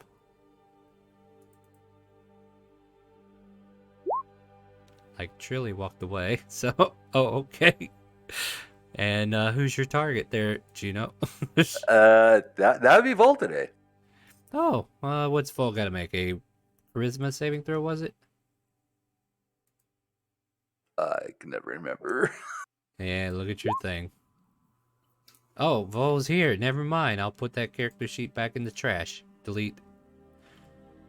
Unfortunately, she just barely makes it. Yeah. So Vol starts to crack a smile from her beef jerky, but it was just her finishing the jerky, apparently. It was good jerky, so of course she would smile. Of course. Makes perfect sense. But as this old man finishes up his spell of Identify on Christopher, he just kind of, is that what you are? Just grumbles and walks away and sits back at his desk. Simply put, my intention is to tap more into my more natural abilities rather than necessarily relying everything upon another source. Do you know what an asshole saw? Wait, no, that's not the term. Asuma. Or as some know them as Seraphim. Yes, I am aware. You're aware you're one of those, right? Kind of like waves a hand at you. Yes, I did learn this fairly recently. And, yeah, and your magic, he kind of like quote-unquote air quotes, is granted to you through some great deity, and I don't know how you scored it with the Light Lady, but congratulations. As far as training, the only thing we can offer you is experience. Since your training requires you to grow closer with your patron. Silly warlocks in them. You hear him grumbling just to himself. Just. You know what? You're just as bad as the sorcerers. Huh? Did he say something about me?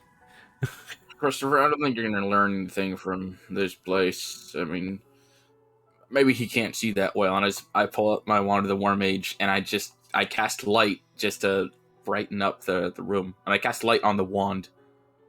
Hey, above table, do you remember that the sword of maple bacon is constantly glowing?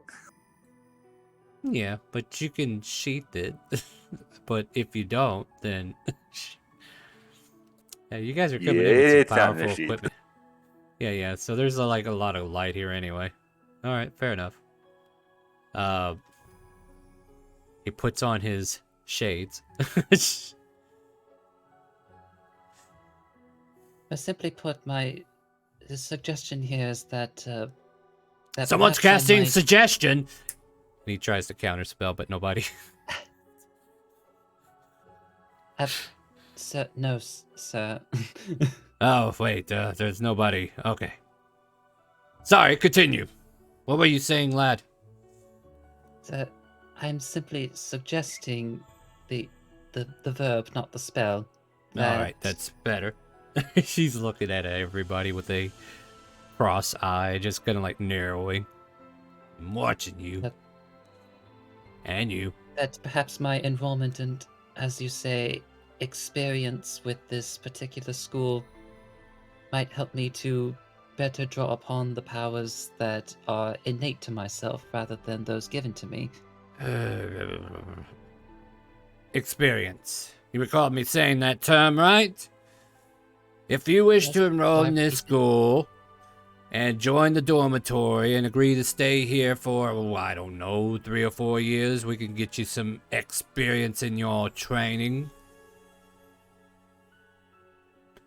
Of course, the tuition fees notwithstanding, if you are able to participate with that monetary value that is necessary to provide the education to increase your experience, as it were.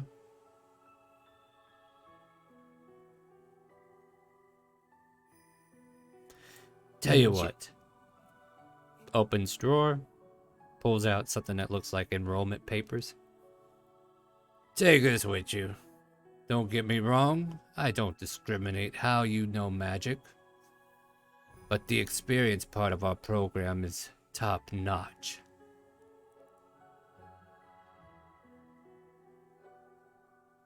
And I can take on and accept any challenge given to me. Well, as long as you can stay at the school and learn and train, quite dubiously, then yes. Of course, we do have summer vacations and winter vacations.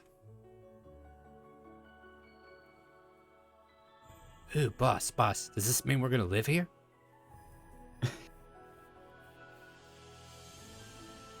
So that would be the implication for, at the very least, an on-site education. Just kind of like whispering back. Yeah, Dorian's kind of got his thinking face on right now. That's right, higher learning leads to better job placements, better education. And you just kind of like hear him rattling on about, like you become a college grad, you're going to be able to provide a lot of money for yourself, and he doesn't have to worry about you getting rich because you're going to get rich, right? So he's scheming, he's just scheming. You can hear the schemes cranking up in his head. It's all up to you, lad, if you want to join or not. Here's the paperwork. You fill this out, put your name. The fund of your tuition, would you be able to pay that all up front? Or, will you be making payments like some of the peasants? I mean, just like glancing at the paperwork, like, does it even like give a tuition fee? Tuition fee per year is 10,000 gold. And you hear Dorian whistle on your shoulder. I'm just gonna, if I can look at the tuition, I'm just gonna be like, wow, I could pay off your thing for 10 years. Then I think he should do that, right, boss? That's less money off our back. I love how that was his takeaway.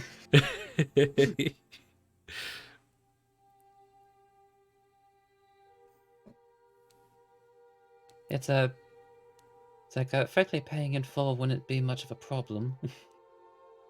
Well, call me surprised. Then here, fill out the paperwork, file it away. We can get you into the next fall schedule. Oh wait, is it fall where you're at now, or is it fall? Well, we don't What have fall. season is it? Here, it's always summer. Welcome to the equator, everybody. That is a good question. I think we were in fall, right? So like this school year might already be in progress. Yeah. You know what? Okay, let me reiterate. We've just started the fall season, so new year has started. We're about 3 weeks in, but I'm sure you can catch up rather quickly if you wish.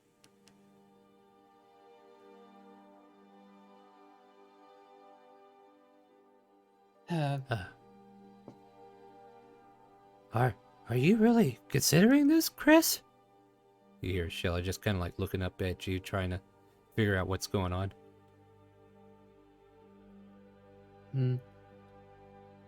It's like I wouldn't really be able to start quite immediately, as there are certain business that I must take care of that require my what's the word? My attendance. Well, you came inquiring. That's the least I can do for you is give you the paperwork, and whenever you're ready to join the elite with the tuition, of course, we will be more than happy to get you started on your way, perhaps after the winter solstice. After the Jubilee holidays, as it were.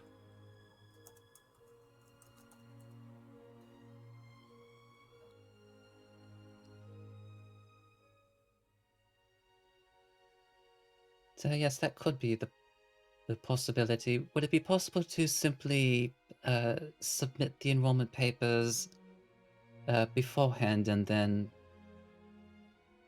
as it were, they claim to them when it is most appropriate? You see him kind of like brushing his hand across his beard, and then he kind of has a smirk on his face.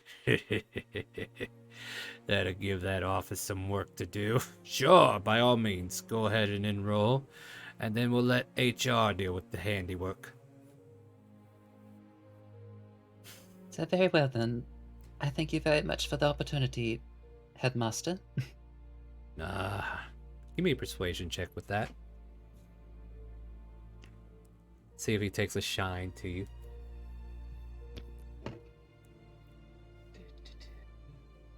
Yeah. Wow. All right. I mean, it's not bad. Like, I can't help it when I roll low. Yeah, I know, right?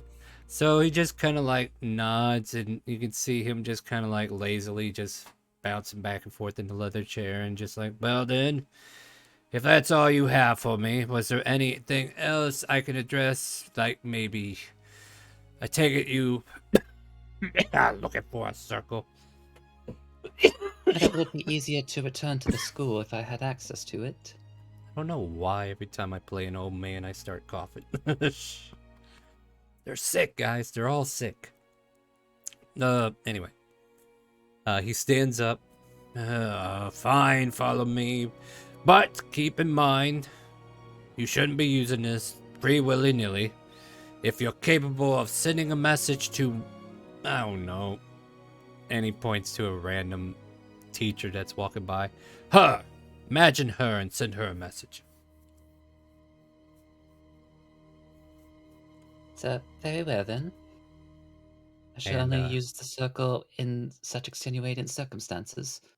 Preferably, yes. I will say if you are wishing to return here for educational purposes, you may do so as a quick transfer to school. Wow, wouldn't that be nice? Have teleportation just so you can go to school or wherever you needed to go, right? D&D, guys. D&D is where it's at. School buses, thing of the past. Mm-hmm. So, with the papers in hand and the headmaster showing you the room and the rune where you and Shell can both study. Is there anything the party wants to talk about as the nerds are doing nerd things?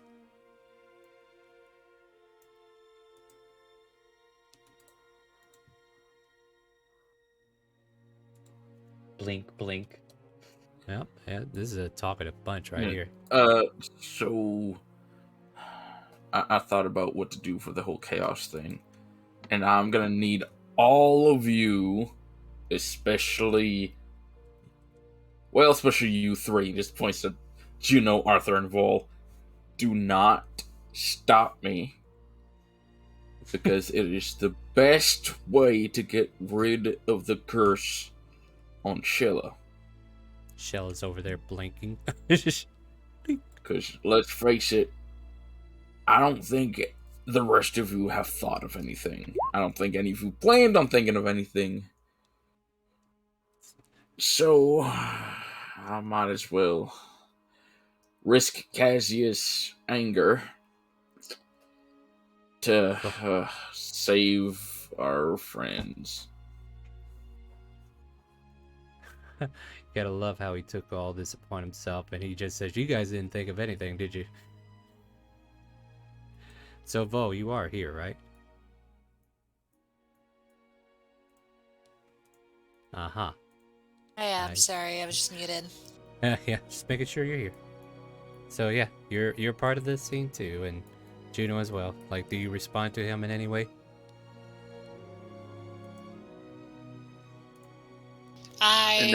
Oh, go ahead. Yeah, Kronk's got nothing right now. Or Juno's got nothing right now. All right. I'm still a little lost. That's why I'm trying to process what's going on. All right. You guys want to take a break and we can catch them up? Sound good? That might help. That sounds good. Yeah, we'll do that. Yeah, we kind of progressed past the house without, trying to wait as long as we could, but we'll be back here in about 10-15 minutes, so if you want to continue to watch some D&D. Also want to remind you, it is Wounded Warrior Project Week. We are doing the Warrior Week with them, and you can either use the scan barcode there with your phone perhaps to get a link to our donations, but if you donate, you can help these players with advantage tokens, boons, banes, disadvantages, draw from the deck of many things. Prices are very reasonable. You can help these fools out. And also, don't forget, we are also being sponsored by Raid Shadow Legends. So if you're looking for a fun little game to play in between turn orders or just to pass the time, !Raid, which Lexi has done for you. You can check out that link and get through the tutorial. If you don't like the game, you can put it away. But if you get through the tutorial, you're helping out the calling. And with that, we will be right back.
All right, welcome back, everybody. We are back from break, and apparently there was a donation, and I'm gonna have to. Oh no, the alert worked, but it did not ring. I'm gonna probably have to adjust that. But we got a $25 donation from yours truly, Arthur, aka that guy, Dead Meat. And he gets a draw from the deck of many things. Hey Arthur, why don't you flip over your fate and see how effed you are? I mean, how blessed you are. Doo-doo, doo-doo. He has a permanent Oh, bless effect. hello again. Hey, guess what? This one has been changed. Let's figure out what it is now. Okay, Arthur. You do get a deed. However, it's not to a fortress. It's to a business, and I'll let you pick what the business is. It could be a butcher shop, a brothel, or several other things. A weapon shop, or an armor shop, a magic shop. What would you like it to be? A herb shop? A alchemy shop? Nassassin always needs poisons. Let's go with alchemy. All Or right. not. Yeah, alchemy. Sounds good to me. I was So, really hoping a laundromat.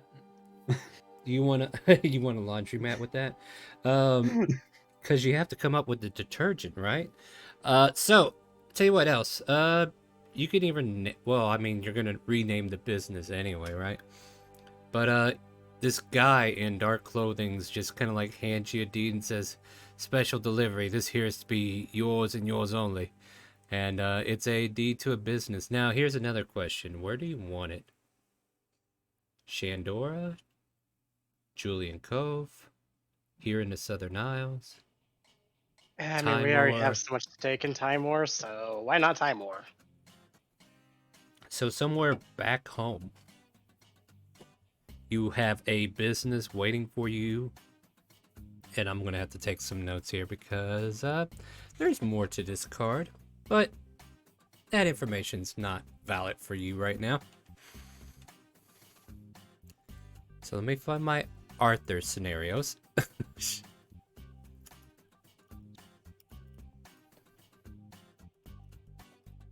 So you own an alchemy shop. If you got a name for it, I can add that to it. If not, we can hold on to it. Name to be determined. In Timor, where he's originally from. And this dark-clad figure disappears as quickly as he appears. And, there you go. You got something neat to look forward to when you get back to Timor.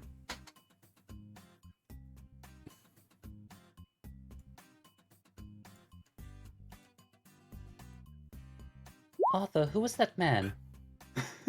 I have not a clue. As he's just going to put the Was he a deed in student his yet? bag of holding. And he's just gonna ignore everything. So we're just going to ignore the fates. Got it. Perfect. And that, my friends, is fate right there. All right, so yeah, you finally finish etching out the ruins in your mind space, and you and Shella both memorize how to get back here if necessary. So you have to ask for permission whenever you come here. She kind of smirks at you, walks away.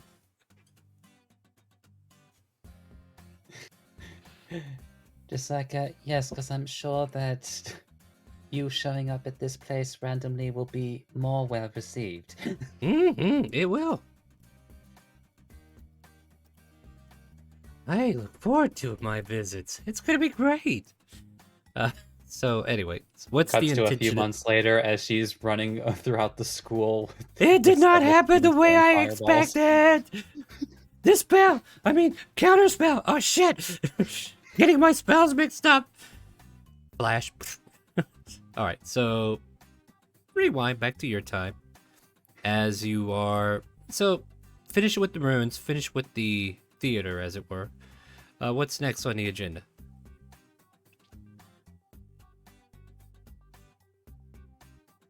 Jack? Everybody turns their head to Jack. Sorry, I was eating a cookie. I was eating a jerky. Sorry about that. If we're all done in the theater, we got the the circle. No one else wants to do anything. I'm just look at the group and be like, time to be ready for fun at the Cassia Temple. And then after we can go see if she is happy with that. So, to the Kazuya Temple. Alright. You find yourself in a busy intersection, and in front of this temple there are like several little vending shops close by, selling like small wares of like holy symbols and badges of sorts, and some knickknacks and some, some pottery and stuff like that. But here you are in front of the Kazuya's temple, and the doors are open if you wish to go in. I'm gonna go find a little alleyway. Mm-hmm. And making sure no one can spot me. Make sure no one follows. I'm gonna get changed. Sure. I'm sure you're about to tell me what you get changed into, right? Yep. I take off pretty much everything except the boots, the hat, and the cloak. I change, take off the pants, put on the kilt. I am shirtless, no breastplate. I kind of leave the bags of holding and the wands like attached to the kilt, and I try to hold the cloak over myself. Cloak of like the cloak of protection. Okay. I try to wrap it around myself as much as possible. And then I'm just gonna, Okay. Right, and then I'm gonna walk back in, like out, look to the group, and there's this hesitation that takes them for a second. Wish me luck. Gonna go inside the temple. Uh-huh. How does it look inside? Is it like peaceful? How many people are inside? Let's see here. Let me kind of roll a situation for you. I got like 100 ways to do this. All right, we'll do number 19. Okay. Temple's not fully packed or anything like that, but you do see like dedicated choir boys who are tending to candles and restocking the forward area with material possessions needed to kind of like present Kazuya's aura. Dressed in like these white silken robes with the green emblem of Kazuya on the back. But here you are. I would say there's like 3 of these boys working. Maybe a couple of elderly couples just kind of like sitting in here, just embracing the peaceful air. And a small pew of, I don't know, some agitated women who are waiting to be seen or heard from somebody. Perfect. Yeah, I figured that last piece would be useful. Yeah. I'm guessing there's like a big kind of almost, not stage, but a area where the priest or the clergy would be. I don't know what word to use for it. The it's not an antechamber, but it's like the pedestal is what you're talking about. Yeah. Yep. I'm just gonna kind of quietly walk past, and as long as no one is stopping me, I'm gonna get up to that pedestal. Uh-huh.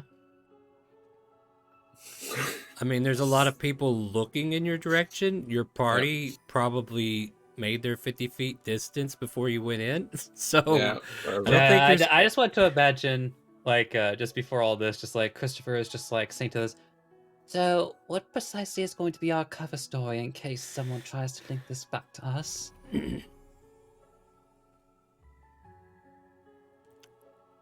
He's a little touched in the head, and we need to take him to the sanatorium. Have you seen him? So, you know what? That might work.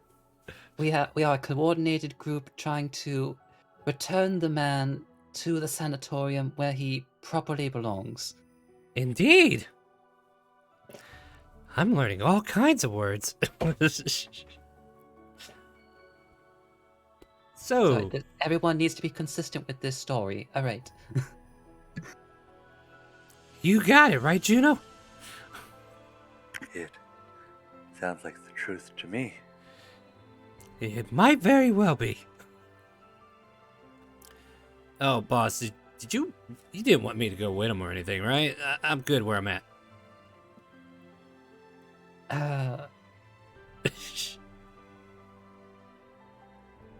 You know what? No, buddy system. I don't care. You need to be there just to be entirely sure that... Oh, wait a minute, boss. I just realized where we're at. You know what? I don't want to go in there. He realizes he's outside of a temple of a deity that may or may not smite him as he enters. It's like, I don't know, boss. That looks a lot shady to me.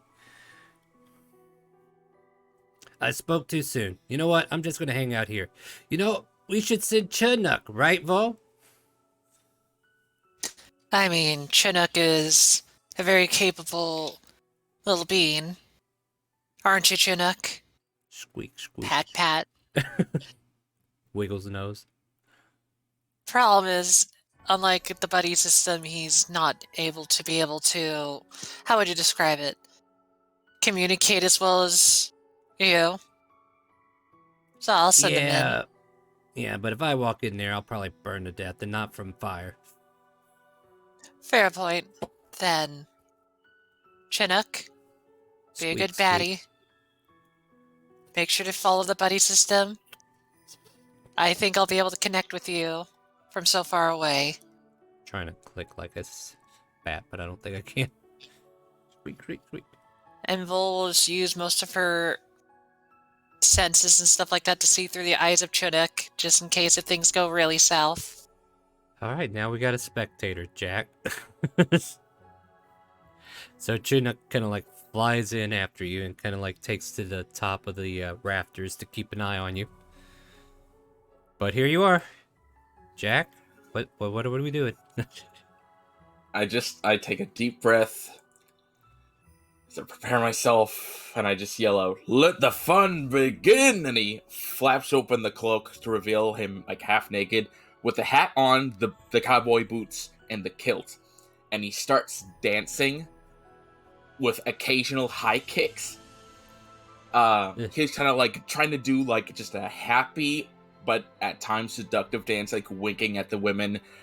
And at one point he'll take out his wands and he'll tap himself with it. He'll cast Fly, continuing the dance and going up higher and kind of moving above everyone. And while he's in the middle of the temple, he pulls out his alchemy jug and just pours honey all over himself, and it lets it drip down to the floor. And that's like a full gallon of honey. Give me a performance check. Oh god, I'm not great at that. I'm gonna flash of genius this. Yeah, apparently because you do he's a been hip to thrust taverns. to increase it. Yeah, Yeah, to make it yeah. a 21. Okay. First, everybody takes a deep breath and are appalled by your antics. Are you wearing underclothes underneath that kilt? Nope. Some of the women are like, ah. A lot of the women are like, ah. And Chinook is translating this information, of course, to Vol, who now also can see Jack flying up in the air in a kilt and letting everybody see his dangly bits. You know, when you see it the first time, you're not as disturbed by it. See what? You hear Shella kind of like gasp. Don't think too hard about it, Shella. Just think of cows. Moo. There you go. Although, I know... Nah, never mind. Looks away from Christopher. Alright, Jack, you're still flying in the air. What do you want to do? And I'm gonna kind of slowly make my way towards the back where the door is, gently glide down while making a few spinning moves and little dancing moves. Once I'm on the ground, kind of do like some fancy footwork, tip my hat down to the others, almost in like Michael Jackson sort of way. Tip it up just so I can get one eye on them. By the way, you noticed that the choir boys ran immediately away, That's and now fine. they're bringing out the head priest and pointing at you. I was like, and I'm just gonna glance at the high priest for a second, but then look to all the ladies like, I hope you ladies and the best one of all, Kazia, enjoyed the show. I'll be seeing you later. And then I cast invisibility on myself. Shit. Chinook has blind sight. Yeah, I mean, Chinook knows where you are, but you don't see anything. We'll finally be like, all right, cover story time then. So, who's got the handcuffs? Everyone looks to Arthur.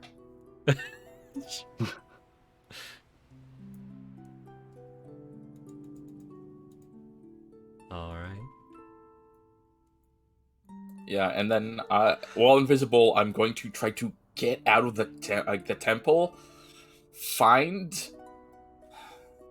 God, I don't know how far away are we from like any source of water. A well, the ocean. Well, the ocean itself is probably a few miles away from where you currently are, because you're like in the interior part of the city. But like looking for a well, maybe that's possible, but I don't know. Investigate for a well. Okay. As I think what horrible things Kazi is gonna do to you.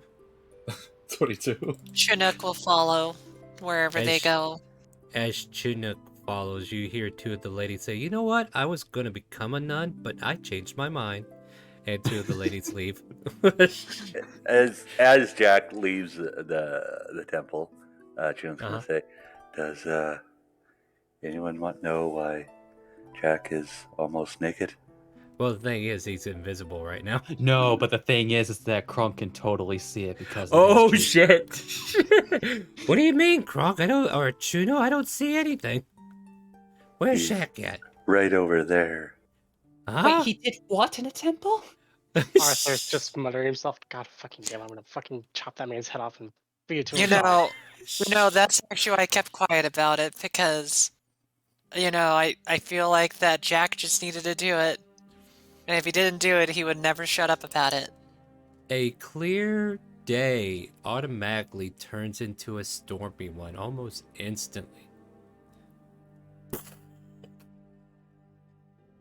You can hear loud cracks of thunder across the sky as the clouds up above start to billow. Mainly over Jack.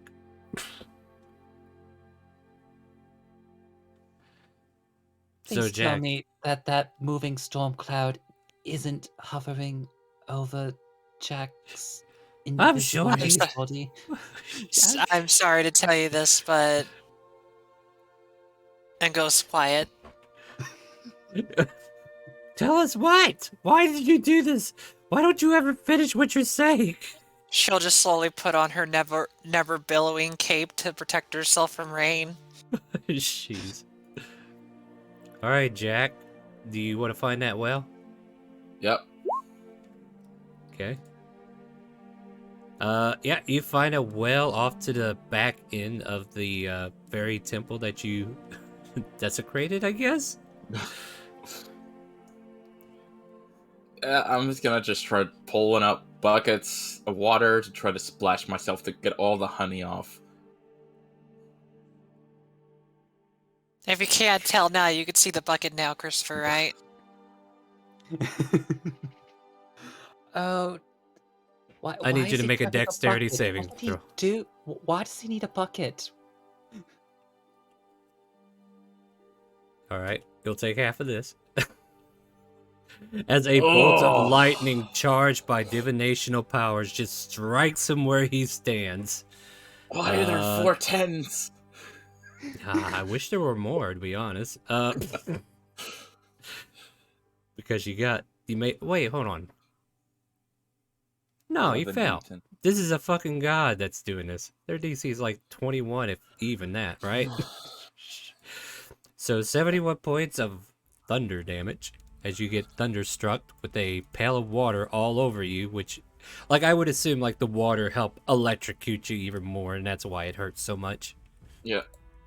Juno's Jack. just gonna cringe. How you feeling, Ooh. Jack? You guys see a very visible point of dark blackness, kind of like spewing where he's invisible. I mean, I don't think he can pass a con check that high. Hold on. If I don't know, can he beat a check of what 35? Let's see. Dex max 20. No, Or I did you can even only. prepare absorb elements today? No, I didn't prepare absorb elements. Of course, I didn't. Of course not. He didn't expect No. the wind goddess to take revenge on Yeah. desecrating her, stealing 2 nuns away from her temple. Shame on you. Well, of course, I didn't even consider Kazuya until after, the I'm morning. glad you chose this peaceful goddess because she needed a workout. Yeah. And We'll this, walk over to the burnt spot. yeah, there's a black mark on the ground right where he's standing right now. I don't know if he moved, but yeah, that's there. Nah, he's just standing there like, ow! Like, can't even say ow, but he's like kind of just clasping onto the bucket because he just got hit with lightning. Kronk's gonna slap him on the back. Ow! Oh man, even I Okay. felt that one. Feel better now, Jack? Now that Okay. Jack is very visible, In some way, shape, or form, yeah. and basically naked and covered in burnt honey. Oh yeah. Oh, He's God. rotisseried. I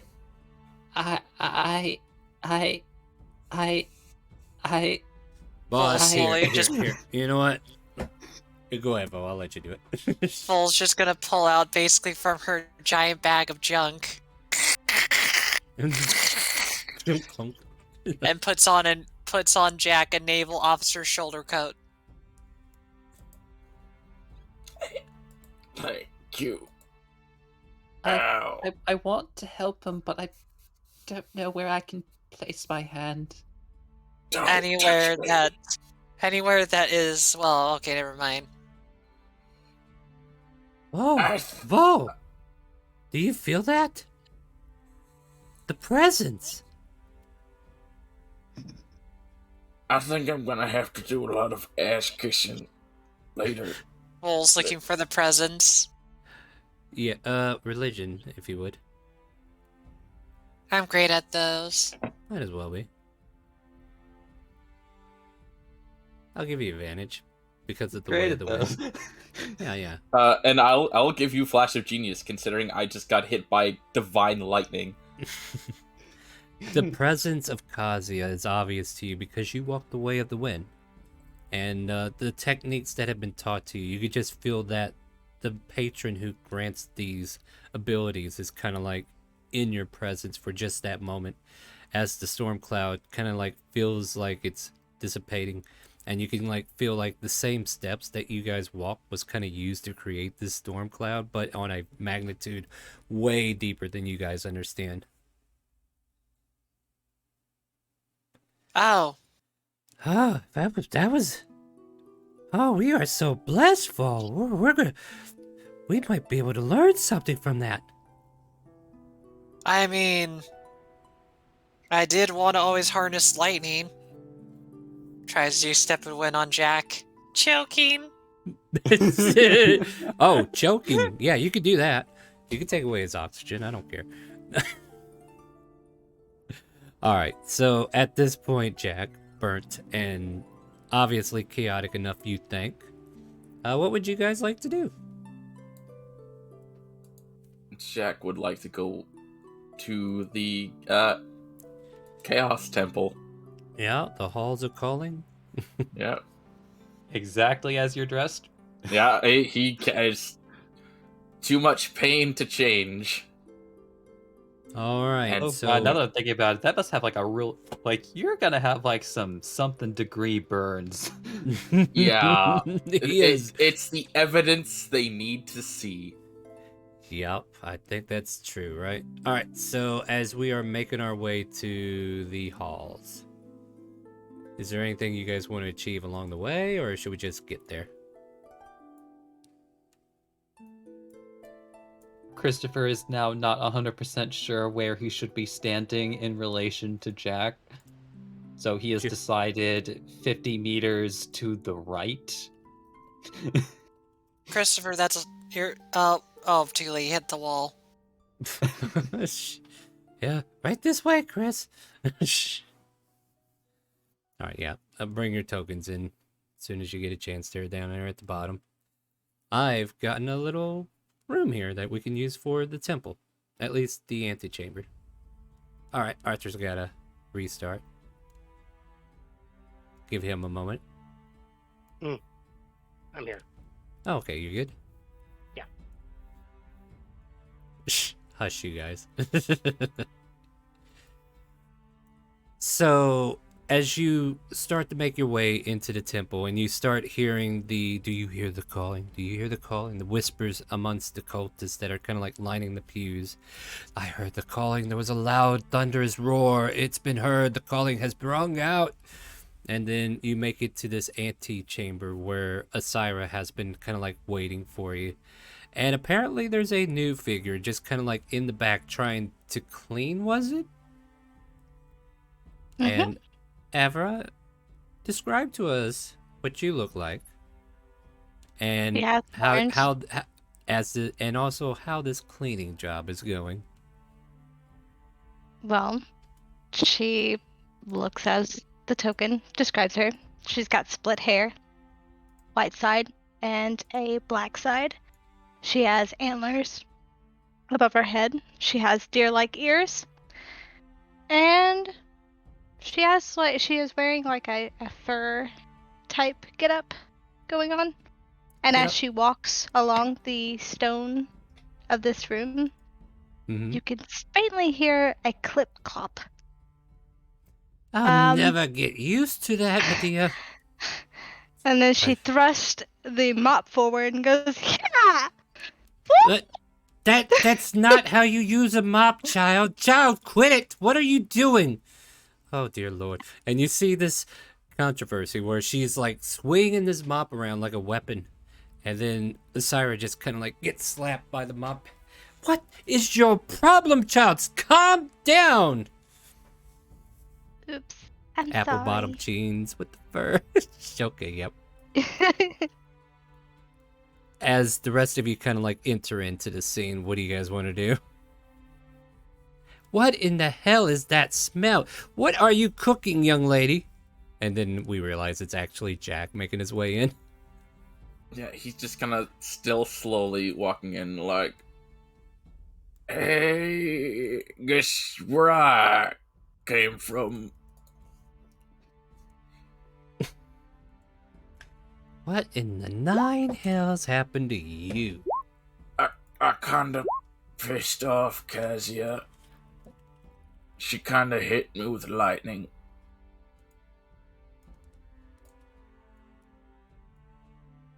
We all watched. Well, to be more precise, we watched the consequences, but not the action that rope gave rise to the consequences. Ah, yes. Perfect. He's still trying his best not to look in Jack's direction. You, she points at Avra, and you points to the group.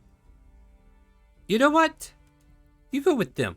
You're not what we're looking for. You're gonna go with them. No. Child, Minerva does not want you here. I don't want you here. You go with them. They're gonna take you up as a burden. You hear me? Because I have to do equivalent exchange on what needs to be done. And you are the equivalent exchange. Medea just kind of like nods. Her ears drop as she tries to convince her convince that she needs to stay. Yeah. What do you say? Please. She drops on her knees. Please. Oh, no, off my rope. And then she's her like beating eyes you back with cross. the staff of the archmage. What the Yeah. hell did we walk into? Exactly what I was thinking. You know what? You're taking this hell with you. Oh. We get a pet, Christopher. Shut up. I believe she's a person, not a Oh. pet. What's a person? No.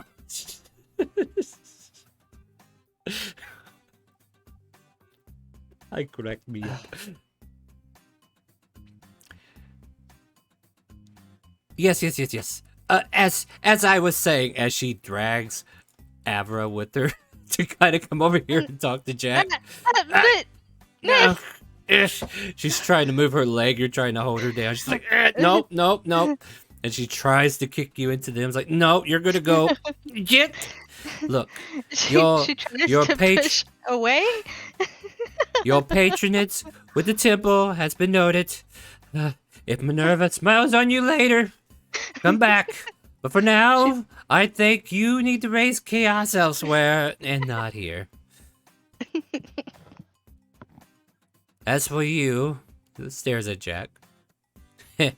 She laughs and walks over to Shella. As for you, I believe Minerva is pleased.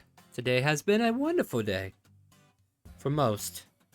And it stares back at Avra as she does a specific remove curse blessed by the gods on Shella.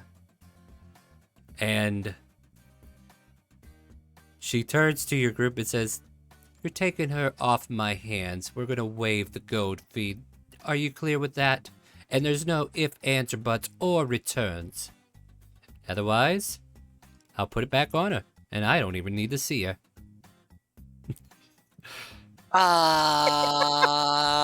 How much did it cost in the first place? 10,000 gold pieces, of course, but I'm going to waive it just so you can take her with you. Bull puts away her money back. That's what she does. Then looks at Christopher and be like, are you okay with this? Christopher is just going to like whisper in her ear, like, Honestly, I think it might be in our best interest to take her with us for no. I feel like she might just suffer repeated abuse if we leave her here. Shella walks up to Avra and just kind of like takes her hand. It's like, "You're coming with me. I'm going to be your teacher."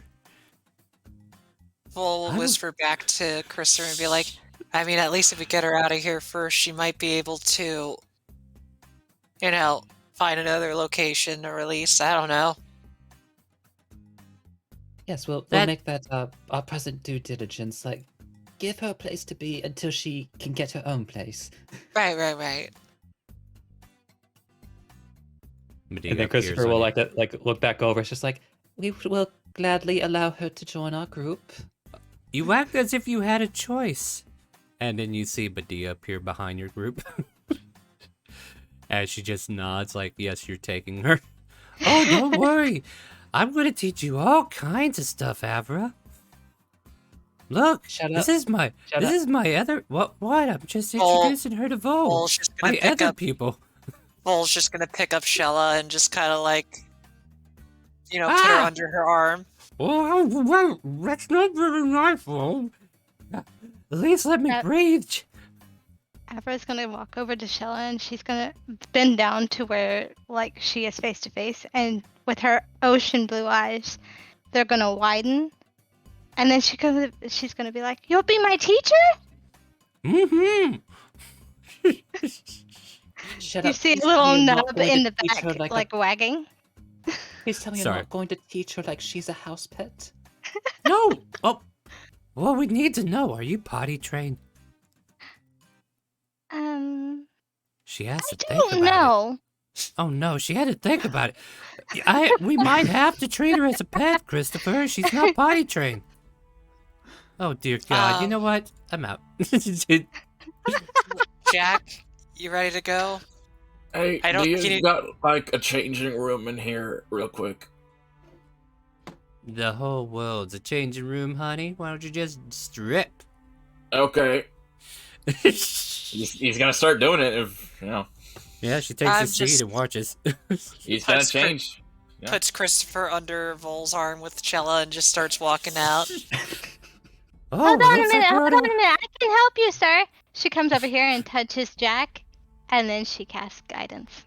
I mean, sure, that's one way to help, I guess. Yeah. Performance check on changing? Question mark? Sure, why not? Yeah, sure. Performance. Because, yeah. Yeah, Yeah. no, let's flash of genius that. He's remembering the you dance. can roll and let's you make can it roll a 23. D4 as well, so Alright. Oh yeah, that's true. You know, he's so good at stripping, he's also really good at doing the reverse. Yeah. And Osira just kind of like, you know what? It's been quite some time before I've had this kind of thought pop in my head. What are you doing tonight? Avoiding more of Kazia's lightning, most likely. Why? Oh, I was just thinking you, me, dungeon, chains. I could protect you from Kazia. I kind of need a drink today after that. I You're might. right. You would need all of your stamina, because I don't think you would survive in your current condition. Glad we agree. And once changed, she's gonna start walking out. She stares at your ass as you walk out, and Medea just kind of like slaps it as she passes by. Okay, and he's gonna say whoever he's closest to is like, all right, another place we can never come back to. So Juno, you hear him say that? So, you know what? Honestly, it's refreshing that someone else is getting the attention of older women. That's true, huh? I understand what you mean. Bull says that she still has Christopher under her arm. Meanwhile, as Avra walks out, Medea kind of like goes, "Yeah, that girl was terrible with the mop. She has so much vivid imagination. You'd think Minerva would be all over it, but there's just no." Yeah, that's probably not Minerva's servant. Like, we do have to get things done. At any rate, you have a new party member. Welcome, Avra. So, Vol, is it? Am I allowed to see again? Hold on. Looks back at Jack. yeah, he's dressed. Looks back at the Christopher. Alright, you're cool. Drops. Alright. Feel free to drag your token over here, Avra, as we kind of like make our way into the... Are we heading back to the tavern? Is that the intention, or did we have some other ideals? I think Jack very explicitly said that he needed a drink, so... Yeah, where that's else what to I get heard. it? Vol's That's gonna go him. walk over with Jack and just be like, I'll buy you drinks this time. Thank you. Alright. Let's see here. What do we got? Oh, we still got about an hour to go. Almost. So, yeah. As you all enter into the tavern, Trilly is not here at the moment, so just the basic bartender just kind of like wandering around, seeing your bunch come back in. Ah, back from that school, are you? Yes, well, that is exactly where we were last at, and nowhere else. Why did you say it like that? I mean, I was just... I'm kind of like... just simply stating a fact that should probably be spread around as much as possible. That's his insight check, by the way. Uh-huh. Alright. I mean, everybody has their secrets. You ain't gotta play nice with me. I know exactly what's going on. You don't have to tell me you went to the red light district or anything like that. You know, your business is your What? business. Your business is your business. If you want to go see if you go see whatever you want. But here you are in my lovely tavern. How may I be of humble service to you and yours? Get this man drunk. I mean, Points that's to Jack. very easy to do. Good shit? Yep. Fair enough. Let me get that for you. What about the rest of you? Is there anything specific you all looking for? It's nothing in particular, but I suppose that if there's anything particularly As like he thinks on it. That is particularly popular to eat in this area at this time. Since Popular it's dinner time now. Yes, yes. We can serve up some seafood if you want some seafood, or I do believe there was a hunting party that just came back with some, well, they wanted to pass it off as unicorn meat, but I know full well it's a donkey meat. Bunch of assholes. Huh. I've never tried ass before. Wow, we set that one up too easily, didn't we? Wasn't even thinking. Amazing what the subconscious can do. As so, you want some ass? It's funny you say that, because man, I almost got that tonight. I'm trying to make light of the situation. Do you have any of that good shit? Yeah, Drinks? I'm about to go get it. I'm just taking orders right now. Would you like a piece of ass too? No, just steak. Normal ass steak. No, not ass, just normal steak. Gotcha. Normal ass steak. What about the rest of you? You want some ass? Yes, please. All right, little lady, I got you coming up. Don't you worry. Best piece of ass you ever had.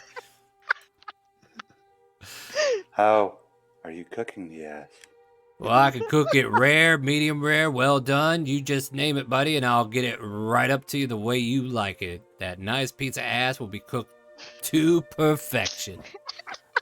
I think I could go for some good rare ass.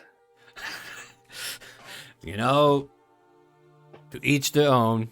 Usually I try to encourage people to get it really well done, but if you want it extra rare, you know, I'll get you taken care of there. So slightly scarred on each side. That's just the way you like your ass. I like my ass pretty firm. Some firm ass for you, but how do you want it cooked? That's a hard answer to say because, I you know, know. ass comes in many ways. It does, but tonight it comes on a platter. What do you want? You know what? Let's keep it raw a little bit.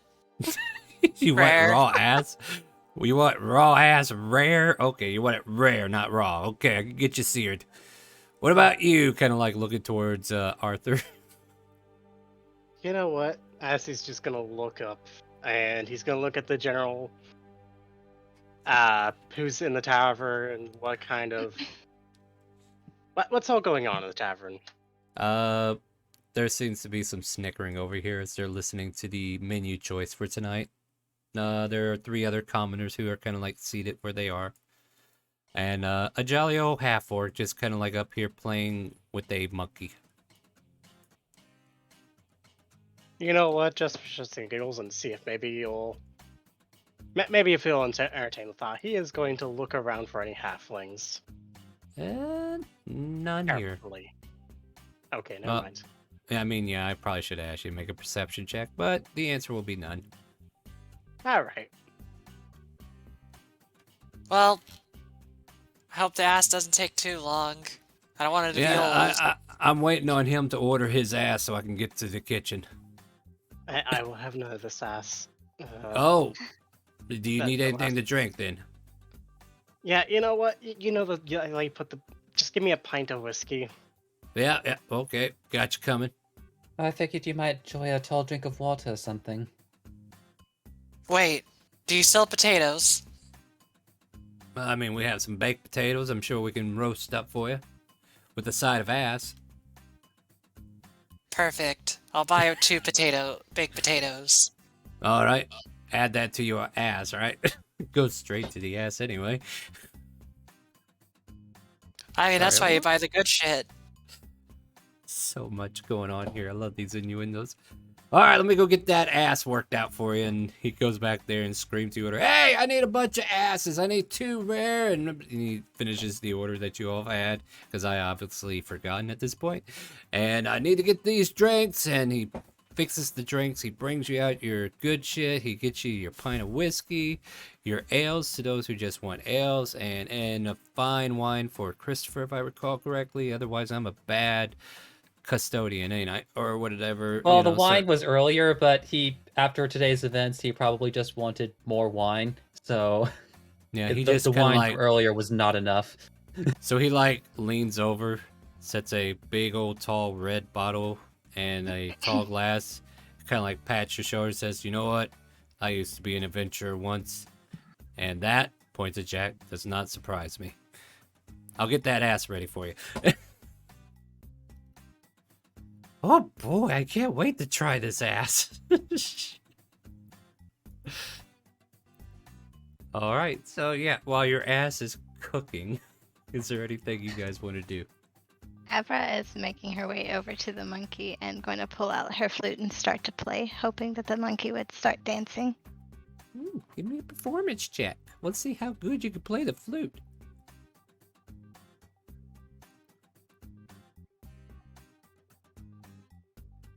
A 15. Yeah, and this is like a little monkey, right? He's just kind of like on the shoulder of this half orc who's kind of like playing with him, and then all of a sudden he kind of like comes down to the table, stares at you as you kind of like pull out your flute, and then as you start to play, it kind of like claps its hands, kind of like wiggles to the beat. She's starting to clip-clop her feet, too. And the half orc goes, "That's a pretty neat little volume you got there, little lady. You one of them bards?" She shakes her head. Much better. She shakes her tail. "Oh, you're better than a bard. Well then, would you be interested in working for maybe my circus?" Maybe. She bites her thumb. He's See, just kind of like, see, Christopher, she's finding her own way out. That's perfect. and then Lexi left to join the circus. Thanks for joining us. They didn't need that anyway, did they? He flipped you a card and said, "Look, if you're interested, I'd be happy to audition you, darling." She smiles and she'll wink and then start marching over toward the party, actually. Hey boss, this hold one on. this one here has got a screw loose or two, huh? So Christopher is going to whisper back over to Vol. It's like, oh, we might actually need to be a bit more cognizant of that one. Usually when a man asks an attractive young woman for an interview... Oh God, Stops. it's literally going to be like what happened with me and my army girls. All right. "Here's your ass, extra rare." That's Avra walks back over and you guys are served some rare ass. She puts her flute back up and then sits down at a table. For those who ordered the rare, by the way. I'll have those well done ones coming out soon, don't you worry. Are the potatoes with here as well, or no? Oh, yes, I brought the potatoes with you as well. Here you go. Oh, thank you. Yes, Slides one of the potatoes to Arthur. He nods in approval, This is good. and then This is is immediately very going down the pint of whiskey, of which he has officially dubbed it the confidence booster. nice. All of it? One go? All of it. Con saves for everybody getting wasted. I feel like there should Because be a you didn't think disadvantage. about it. No, I knew it Because you're played about well while I was to doing it. die. No, I know. I'm just looking for a reason to sing some random song that I don't even know. Me Yeah, too. Arthur, you get, well, I don't know. Are you drinking the good shit? Yeah! Then drink away, girl. Con save. Jack, it's not enough. Yeah. You need another one. Avra, you just barely make the con save. But you can always drink more and make it worse. Arthur, you don't have to make it worse. Matter of fact, you can feel the presence of your ghost friend kind of lingering around you and just kind of like looking at you in disapproval. You catch her there and she's just kind of like shaking her head.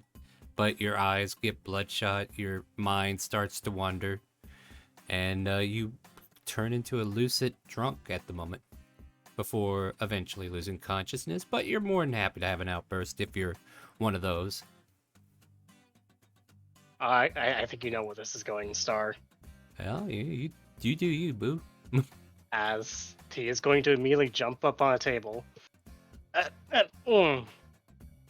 Actually, probably just the same one he's on. Mm-hmm. Well, boss, Good what's he evening, doing? folks.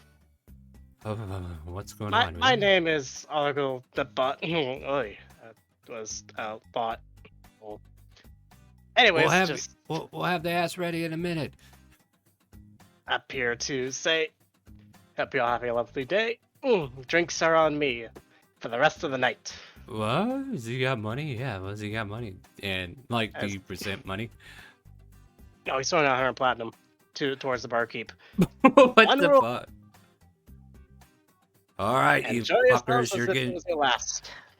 And this will be the last day I serve alcohol. Gonna have to start my chain now. I didn't expect 100 platinum here. And yeah, well, the kegs are open. Let's go, everybody. And he starts setting out the kegs for people to freely refill their drinks, and starts passing out the hard stuff for those who are interested in the hard stuff as he pockets that 100 platinum, which is 1,000 gold pieces, which is a lot more money than most commoners of his rank get in a year, or 2, or 3. And yeah, drinks are passed around all night. Well, if Arthur is falling flat on their face, probably Vol would just catch them before and go like, well, he's out. Dex check. Okay. check. Like, are you going to be able to react to a falling body in time? Probably not. And yeah. Advantage. What? You wanted... Like, I'm not going to make you suffer any damage or anything. But now that you said it, I am. So if he's well... Oh, you know what? We need some advantage tokens anyway. So... Yeah, this is the thing. Like, I don't think we're getting any donations because you guys ain't in any serious threat yet. Let's see here.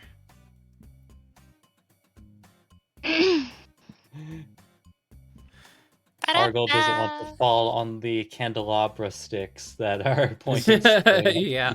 Well, now there are because he wants to get an advantage on here. So, yeah. And just so everybody knows, in case it hasn't been said already, channel points have been shut off for the week. And the only way to buy advantage is to donate. And it's really simple. Like, it's only like $2 for an advantage token for the party. And all advantage tokens will carry over throughout the week. And if there is an excessive amount of them at the end of Friday or Sunday, I might let them carry over until we use them all throughout the rest of the month. So, an incentive to stock up if you wish. But right now, we currently have 0 in stock. So, yeah. And are you changing that for us, Arthur, or no? And reroll. Got it out. Alright, let me just see if this live thing is working or not. I will have to go back and... Alright, I got the advantage token, but we're using it right away, so go ahead and reroll Dex, please. Okay, with that, you catch him, and you gently let him down, removing the candelabra that was directly in front of his face. Oh, that could have gone so badly, like, he could have died. Oh well. Oh well. Oh well. Gosh. But basically, Vol's gonna look at Christopher and be like, I'll take them off to bed. Oh, Jack. You should thank him later. He literally bought you as much drink you could drink. Yep. Now I'm gonna have to keep an eye on the new girl and make sure she gets to bed on time and that, I don't know, she doesn't eat any of their coats or something. She's a goat, right? Y'all Is don't that know. what you asked her? Is that what Y'all you don't asked? know. Do you say that to her? He's not gonna interrupt her playing. He's gonna enjoy the playing. He's just... All I right, mean, all does right. she have, like, goat legs, or is she just being weird? She's just being weird. I mean, what are you wearing? Are you wearing like a long dress or something? She's wearing like a cloak. And you do see hooves at the bottom of it. Yeah, we've been hearing some Because clicking, clacking, so I yeah, guess that makes yeah. sense. Mhm. So if he Regar- accidentally called you Goat Girl, I guess it would make sense. Regardless, I'll be back. Juno, don't touch my ass on the table. As you say that. Alright, who ordered the well done ass? If you leave it for too long, should we send it back? Hey, I that's don't not think- how this works. That's not I how don't that works here, Turtle Man. I Go don't ahead. think I'll be gone for that long, but if I am, I'm okay eating a cold. I'll be back. Carries. Hold on, I'm gonna roll But something. don't worry, if it gets too cold, I'll warm it up for you. Vol carry them very gently. Alright, guys, I'm checking If out. I rolled See you a- later. if I roll- We're done. If I rolled a 1, I would have just slung them over my shoulder. If I rolled a 20, it'd be a princess carry. But you just get carried. I was just saying, like, Christopher's gonna warm it up for you. I wonder how. Anyway. No, I don't want to wonder how.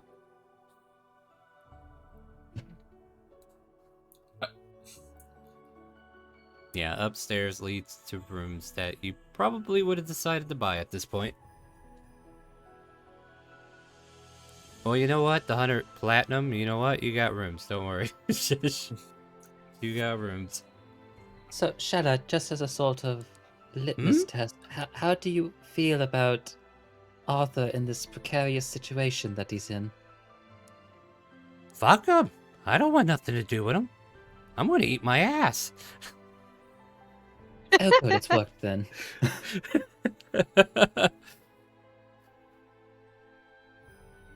I'm glad you're enjoying your ass. Now I'm gonna go ahead and head back here and enjoy some drink myself. Looks like I'm retiring tomorrow. Woo woo! Well, honestly, Shada, it's like I'm quite amazed by how quickly and voraciously that you've torn into that ass.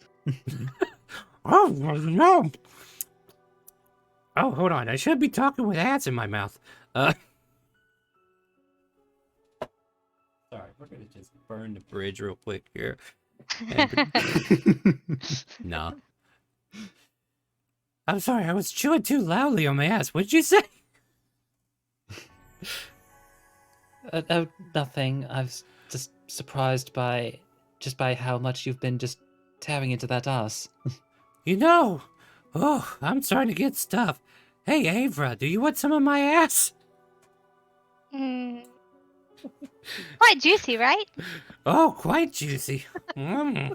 It's just too much ass for me. Maybe I can help you out there. Oh, I'd love that. Thank you very much. There's no shame in splitting your ass when needed.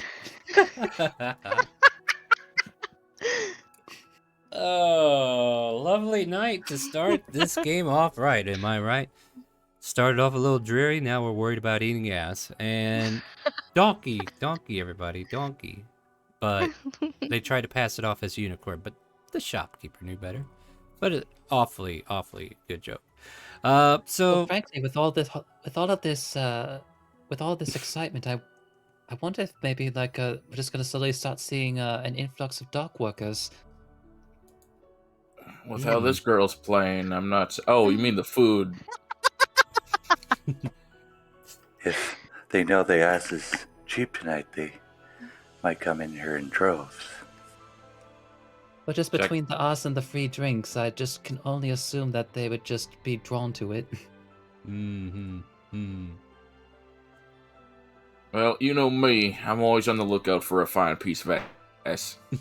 Well, I've never tried ass before, but honestly, I'm quite satisfied, I think. Oh man, yeah, you guys have like what, another 20 minutes of this joke? As long as you want to ring it in, let's go, guys, let's go. But as per your say, there is definitely a fluctuation of people starting to come in, and they start to realize ass is on the menu, everybody. And yeah, just trying to find some key figures real quick. So, what's your name again? Avra? Afra. Avra. Right. Oh, how long you been to that temple? Well, hmm. One day. That's a good question. Hey, One day. One day. yeah, one day. Yeah, you just got here yesterday, and then you went looking for them, and then they're like, you know what? That's kind of... You're so chaotic, even the priestess... I'm sure the priestess was just worried you'd take her job. You're fun, you play good music, damn, you're cute. I gotta admit that. You're no redhead, but... Yeah. I need another drink. I'll make sure to stay up and awake so I can make sure you're comfy for bed, because God knows I'm always putting the others to sleep. You wanna drink with me? She kind of Yes. bounces. Damn. Yes. Hey, Drink. cat! What? I don't know if we're gonna be able to finish this ass. Do you want a piece of it?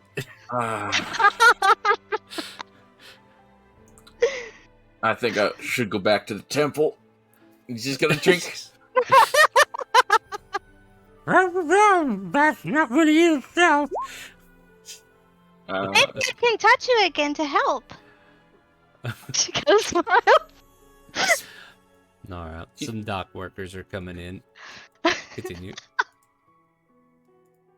Does Jack, a you're 17 just- sleep? Not today. You're just on top of your game, buddy. Now, I will say at this point, you do have the option to choose to fail, but if you want to be tolerant and continue drinking, you are above your wits' end to keep going for another round. No, I think mean, it's funnier if he's too tolerant to even pass out. Mhm. So, like, you're trying really hard, but the nerves are, like, maybe even that jolt of lightning maybe changed your body chemistry for a moment, and this alcohol just ain't doing shit for you.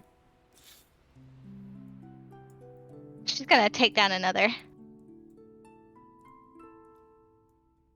Hey, how's it going? You all want some ass? What?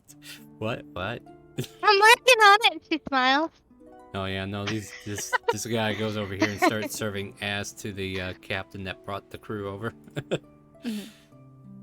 Now I gotta say that's a nice piece of ass. I mean the plate that I just set down for you, ma'am, not your ass. Not that it ain't nice, but you know it is nice. Excuse you? Yeah, that's what they all say. And he walks back.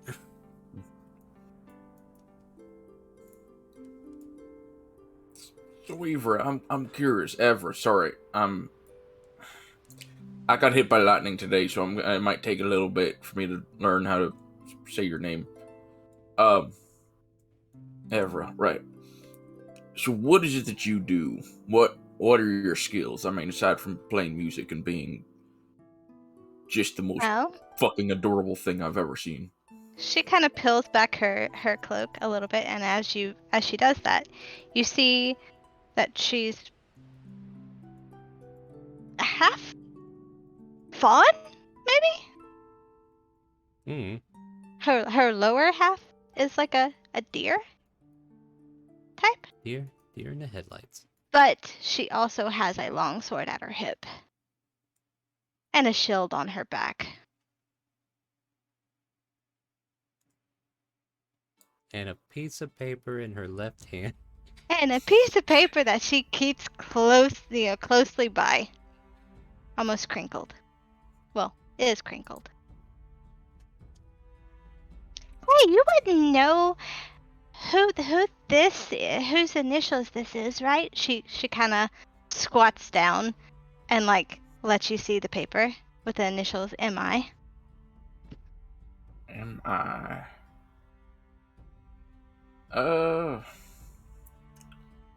Not that I know of. I mean, that could mean a lot of things. It's for a person? I'm trying to find my true god or goddess.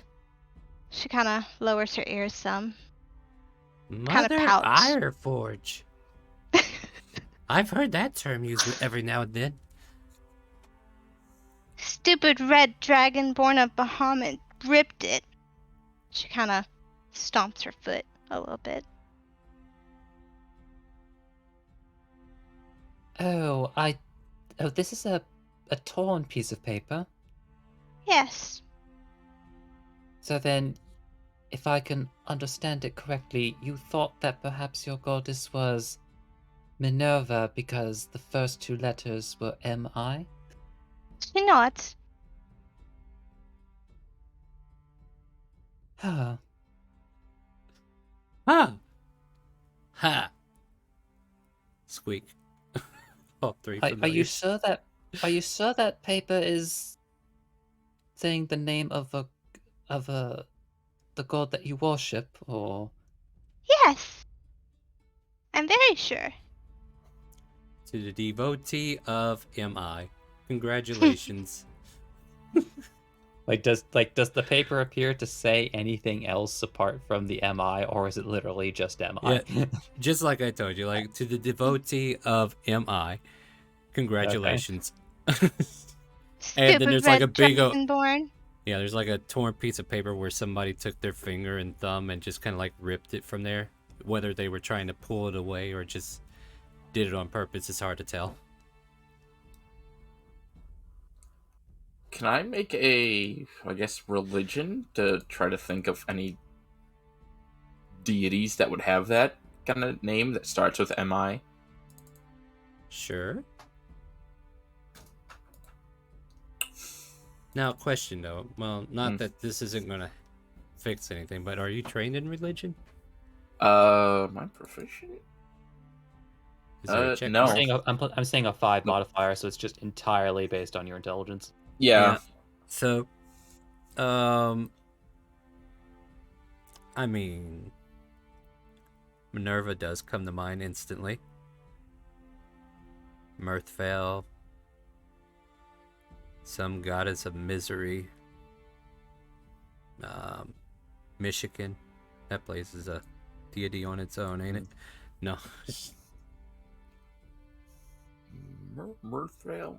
It's devotee of Mirthvale, Minerva. Michelob, Miller, Mighty Nine. Mighty Ducks. No. Yeah, no. Then paper cuts off a little too soon, doesn't it? Alright, I mean, if I hear of anything that I'll keep an ear out, an eye out. Thank you. That means a lot to me, and she'll just hug you tightly. Okay. He'll like wince just because he's still feeling the pain. But he won't like push her away.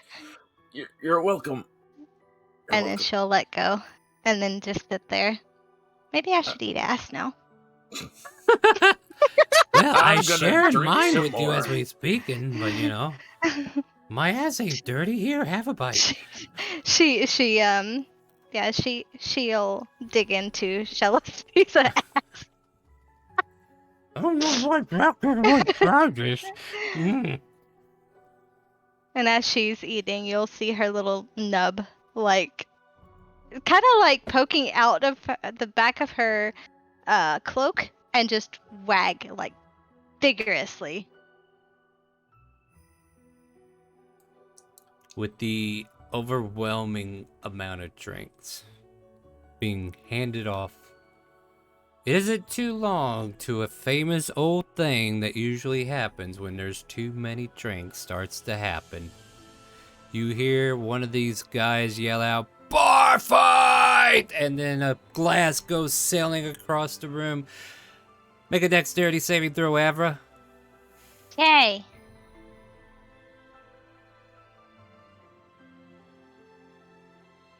You quickly dodge out of the way of a thrown glass and it smashes behind you on that table.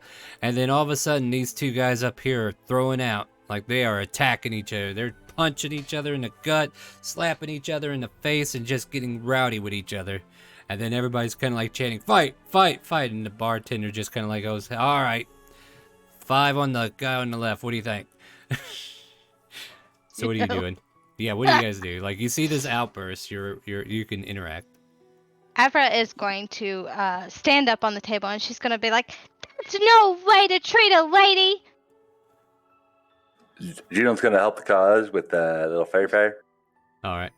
In that, well, I guess 20 feet would be a lot of places here, right? Let's see Yeah. here. No sparkle this time.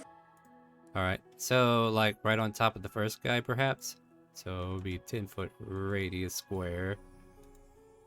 Yeah, okay. And let's see if this looks right. Let me get you guys to see it. Does that look right to you, Croc? Yeah, sounds good enough. Yeah, there you go. So you get all these guys in it? Is that what you want to do? Yeah.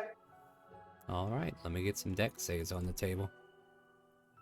I'm just going to use theirs. I don't think it's too much. 1, 2, 3, 4.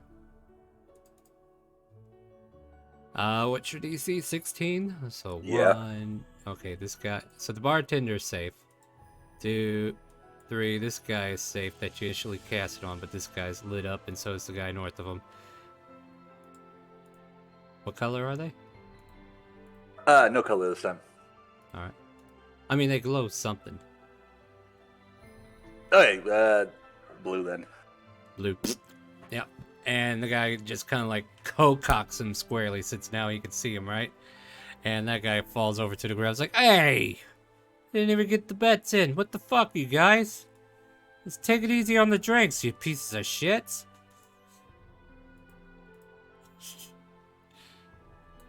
Hey, I don't want nothing to do with this, says the guy up here. Yeah! As this guy walks out of the light. Hey, Evra, you want me to kick his ass? Yeah, Oh, I he's think one I can do it. She smiles and then giggles. Alright, I'm just gonna heal myself a little. And I'm gonna cure wounds out of myself because I need the hit points back. Alright. So, Right, Amber, I'll do you it. see this jerk just kind of like hanging out here with the drinks, and he's poured himself another glass. You want to walk up to him and cause some trouble? Yep. She's Alright. gonna walk up right behind him and then peck him, like softly tap him on the shoulder. Yeah, what do you want, lass? And then she's gonna ram him with her horns. Oh, shit. So go ahead and, what is it, an attack roll you make, or does it give you a ram attack? So If it's you a hit with 1d4 them- plus my strength. So, roll me an unarmed strike. Do you got that? I think it would be athletics if it's not on there, right? Unarmed strike. Just roll athletics if you don't have it there.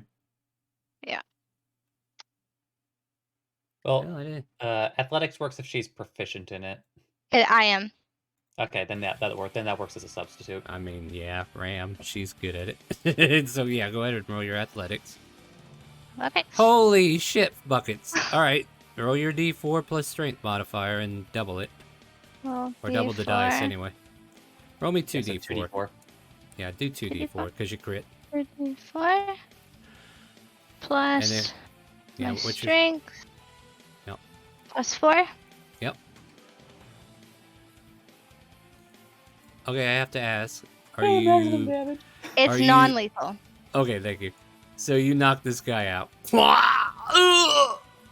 And then she Well- smiles and nods her head and then walks back to Jack. Oh, wow, look at that lady. She knows how to tear up a piece of ass and tear up a piece of ass, am I right? Says the barkeep as you walk away. She gets back on the table and then sits down.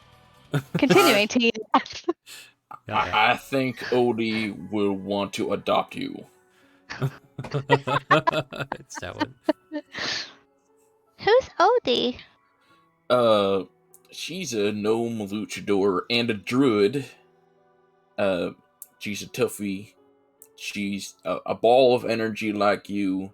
She can't play music like you, but she can turn into polar bears and summon animals, and she likes to summon up elks.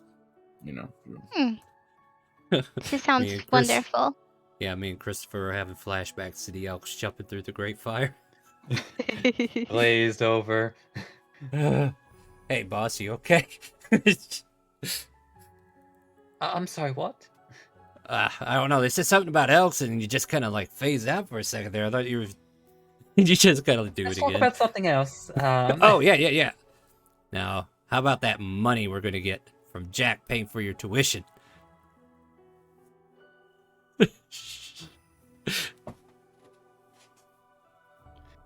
God. Kind of So, looks at Jack and then looks back at Christopher. What? Yeah, I'm not paying for his tuition. It's Oh, whoa, wait a minute. I heard him and you heard him too. It was a verbal agreement, and I am all about agreements, and you said you could pay for it 10 times over. So pay up. I said I could pay for it, not that I will. No, you said you will. I know. I heard what I heard. Right, boss? I heard right, didn't I? just like, are you two going to have this argument here? Well, look. I'm all about the law. If I heard him make a verbal agreement in front of a crowd, then I must make him oblige by the law. Yeah, I'm not a devil or a demon, so laws don't apply that way. Sorry, you need a written contract. I'm gonna take a drink. I just say before I drink it, if this doesn't knock me out, I'm gonna have to walk to bed. I guess. I She grabs guess. it and she clinks it to Jack's. Cheers! Cheers. God damn it. I mean, this is your third drink, right? Yeah, I mean, I could flash of genius and punish Jack. Yeah, I'm done. That's right. I'll flash of genius just because I don't want Jack to actually pass out. Jack And wants once to pass out. I don't want him to. Wow, it's a good thing you're not here to have a drinking contest tonight, Vol. He's on a roll. I mean, let's see how well I roll on the first try, but I'm not drinking tonight with this character. Here we go. Oh, no. Well, I mean, you'll be in it now. He's already 3 cups in, but, you know, you look good. You would have looked good. At any rate, Avra, yeah, you just kind of like lose your bearing and almost fall off the table and...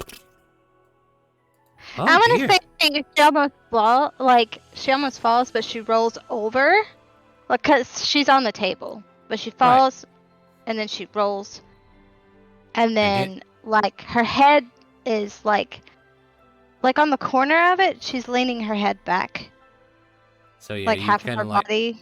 Yeah, so you tumble off the table, and then as you kind of like hit the floor with your bum, your head kind of like props up against the table, the bench.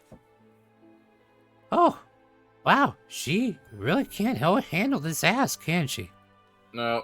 Or the drink. Yeah, I'll get her. I almost said it. Wait a just in minute. case. Jack. I will not let you manhandle my new pupil. She casts telekinesis, and she picks her up. Oh, God. I'll take care of her this time, Jack. I don't trust you with the lightning that's been hitting you lately. And as she levitates, I guess she mumbles the words, "Juicy." That's right. My ass is juicy. Now let's go to bed. I'll follow just to make sure that Avra doesn't hit any walls on the way. There is a good 5 or 6 inches of energy that's kind of like surrounding her. So like even if she was, the energy would burst the wall, but it doesn't. Yeah. She's guiding her up there pretty easily. And yeah, you find a room and Shella sets you down. For once, being very careful. And I could take care of you. You're my favorite pet now. She starts petting your hair. She kind of like lay in the bed. She shuts the door with telekinesis.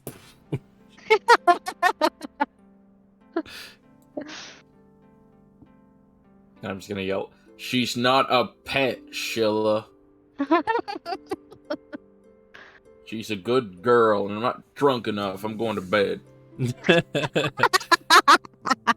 So, as all 3 of those patrons make their way up the stairs, we have Christopher, Dorian, Chinook, and Juno kind of like lingering in the main hall. Still, I mean, it's getting late, right? It's getting around 8, 9 in the evening, somewhere around there. Is there anything you guys want to achieve before nighttime shenanigans end?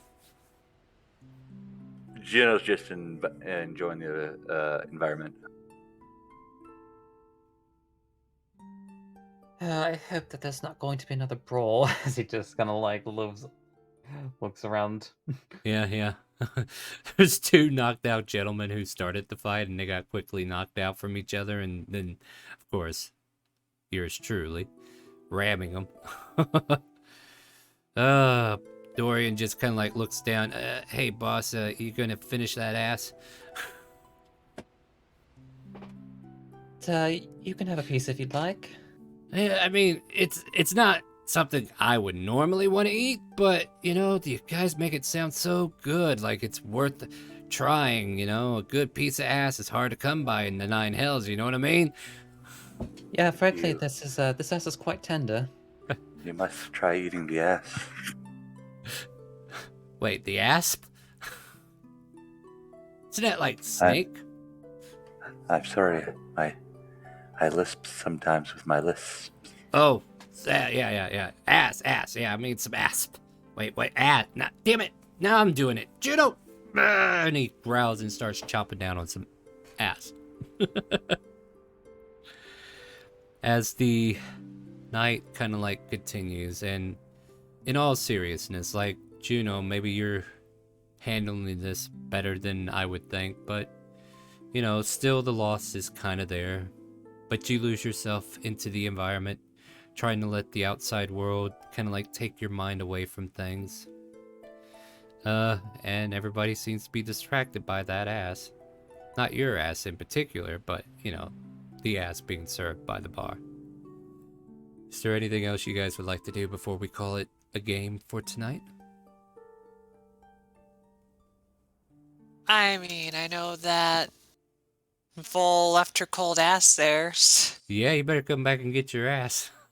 but I think Vol's just gonna, like, while the whole party is doing all that shenanigans, is just slowly bringing, you know, Arthur to where they need to go, opens up a room, gently puts this, currently a man right now, Uh-huh. I think so. Yep. Okay. and then just gently Okay. puts them down and just kind of like, well, you're definitely shitface. Well, if he's unconscious, doesn't he revert? No, he has to be incapacitated through force. Vol Should be punches fine. him. I'm joking. Yeah, now he's an alien. No, it's like if he lost it during sleeping, then that would mean nothing. Like, changeling would suck, right? Like, yeah, they don't lose it unless they fall unconscious through forceful means. And that, if that's not the rule, that's the rule I'm going with. Like, he's not, like, he voluntarily got shit-faced and all that, so I think he still has the capacity to maintain. It's just that whenever you get pushed to that death sentence, so to speak, like the death saves, that's when you lose your form. So he's not making death saves, so he doesn't lose his form. But basically, after Vol puts them down, they kind of give him a pat on the head and go like, "By Mirthville's grace, I hope you have a good sleep." I don't think I will, though. Because Vol's still thinking about what occurred with Juno's aunt. Because it's kind of like having to relive through it. So, probably if Juno's like the last one, she probably would come back to sit back down with them. Christopher seems to still be here yet. As well. Oh, I thought you guys would have been to bed by now. Oh, I haven't had any real need to, and honestly, considering all the trouble that started, in fact, while you were gone, I figured it might be best to at least somewhat keep an eye until it maybe calms down a bit. I don't particularly mind. Also, here, let me warm your ass a bit. As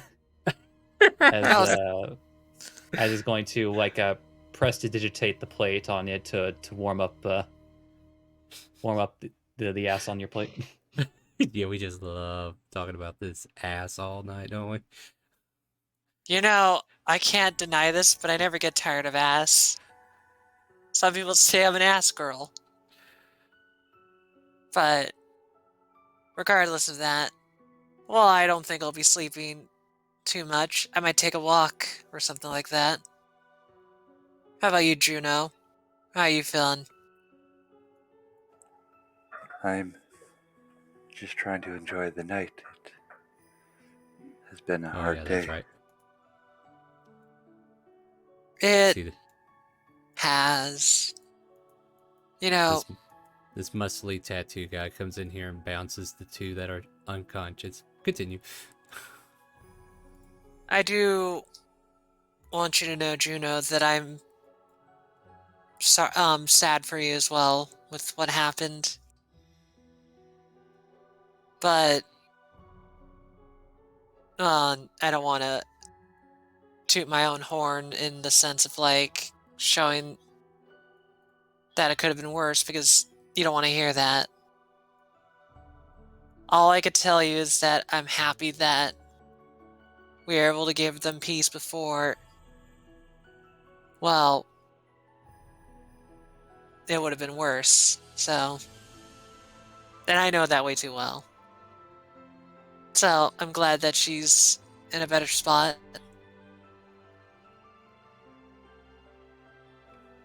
It is sad, but she is more peaceful now. That's what I think about a lot with, well, my family or the people that we helped those many years ago.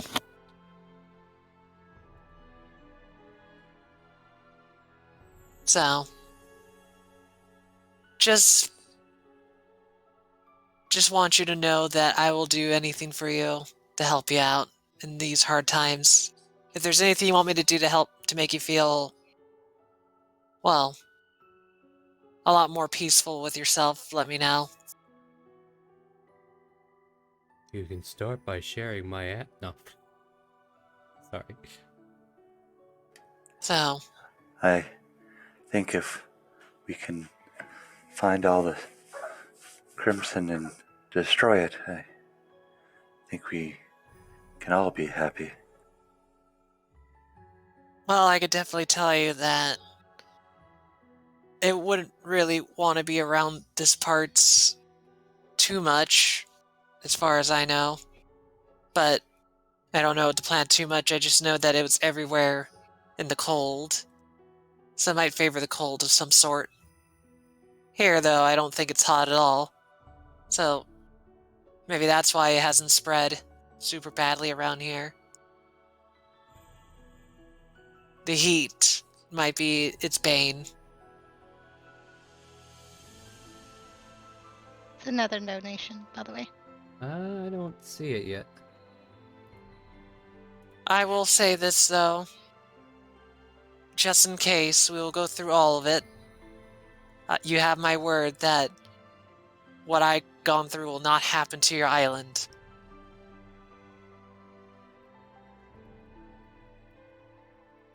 And Christopher, I hope you can help me out with that as well. I asked you a lot of things. I ask a lot of you guys to help me with a lot of things. So I want you to know that I always will rely on you guys for this. So, well, it's just that. Frankly, I don't believe I would be the person I am today if it wasn't for meeting all of you. Especially to you, Juno. You have been there since the very beginning. It's only natural that after how much you've helped me, that I would do the same. And for you as well, Vol. Does this ass taste tough to you? Dorian says. Well, I think I'll take a stroll, though. Finishes the ass like a proper lady. Yeah, of course. You don't leave cold ass on the table. And then just kind of like pats Chinook and goes like, have fun with Dorian.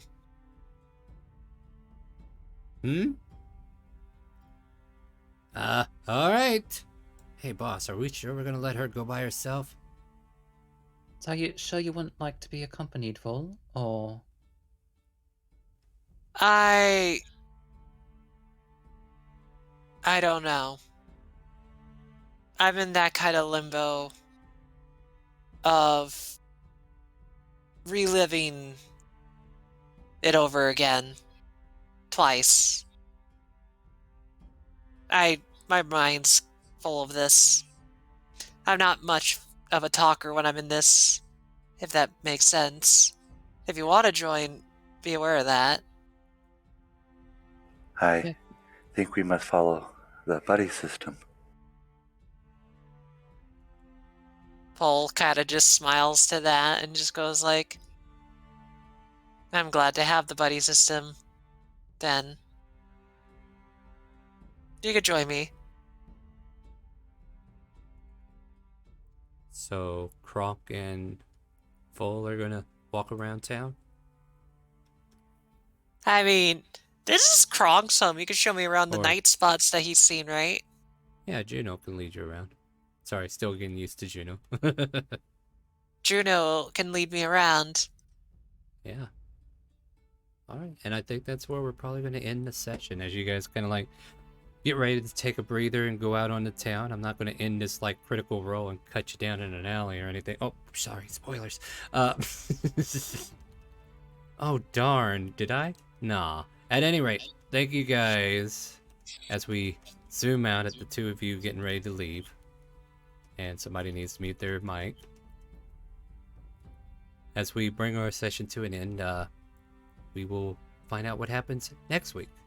So join us again Monday, 7 p.m. Central, as we return to Elsparia and try again, see what else we can find, see what new chaos waits us.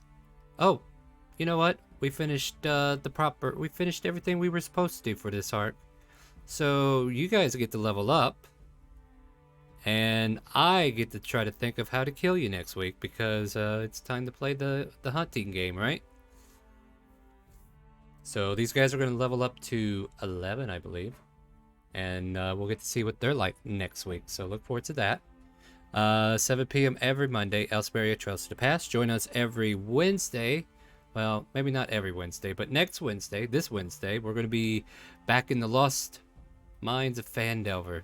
I mean, we found them, but they're about to kill us, so it's about to be lost again. So come over with your donations, why don't you? Because I know who's donating 25 bucks on Wednesday. Yeah, this Tabaxi is. I am a player in that game, and Lexi Darkmoon is our DM, who is currently playing as our lovely creature of the Paladin, Avra.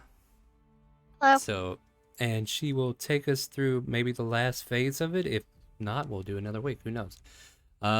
Friday is our open roleplay, and if you're enjoying this cast of players and you want to play with us on a D&D game, we have an open roleplay where most of this cast plays as well, and you could join them with their other characters like Ancoris, Molly, or what's the Reyna, and a few others.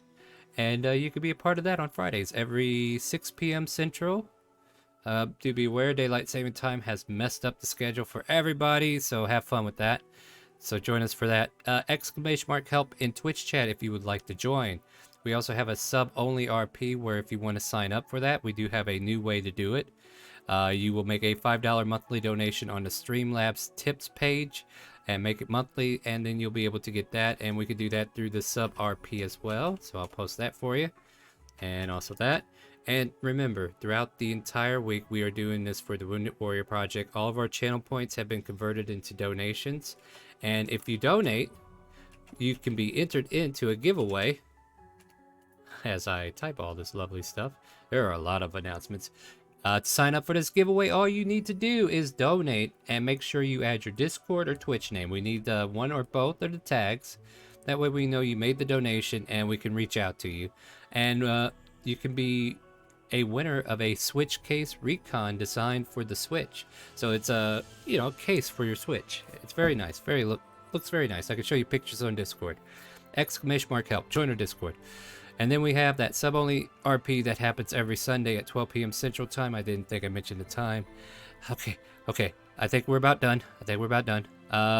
Raid Shadow Legends. We need 10 more raiders. So if you haven't done so yet, you can play it on PC, you can play it on mobile. All you need to do is copy that link, and if you use your phone, you can use your phone for this and copy that link, take you right to Google Apps or perhaps iPhone, whatever they use, I don't know. But you can get to that by using that and install, get through the tutorial. And if we get to 20, we're going to get new books next month. So yay, help us out if you can do that. It helps support the calling. And if it winds up being a good deal for both Raid and us, maybe we'll continue that relationship. So look forward to that. What's left?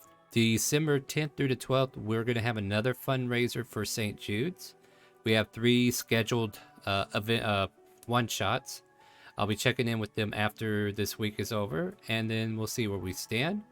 And then we are going to do our open role play and sub only as donations as well. So all channel points will be shut off during those 3 days. Use donations to give advantage, disadvantage, boons, banes, or a draw from the deck of many things. That's effective this week and also on those dates. Okay, I think I'm done, guys. Say goodnight to Twitch and Facebook. Good night. Good night. Night. Good night. Sleep well, everybody. And with that, my friends, do you hear the calling? The chaotic calling. We're gonna go raid somebody. I was thinking of trying to find out who to raid with Calling for Warriors, but I don't know who's streaming this late, so we're just gonna go find somebody to raid. So stay tuned.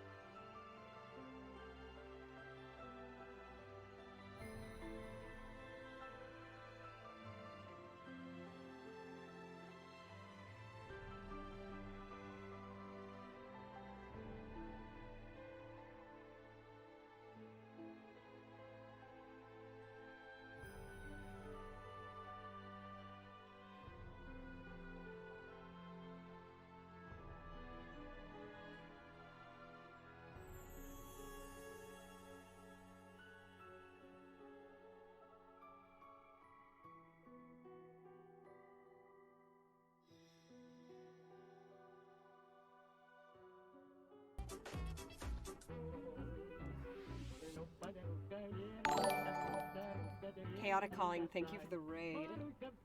Actually, if we're gonna go Chaotic pogging. balls to the walls, why don't we go balls to the walls?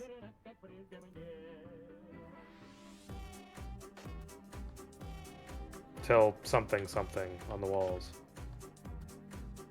Alright, Nomad. You heard the Yeah. woman. Get all the soccer balls, the basketballs, and the meatballs and start throwing them against the walls. Alright, I'm on it. Wah! I threw a watermelon. Shoot. That's not a ball. It needs the word ball in its name. But at least now we have edible fruits. All over the floor. Well, some of it is still in the shell.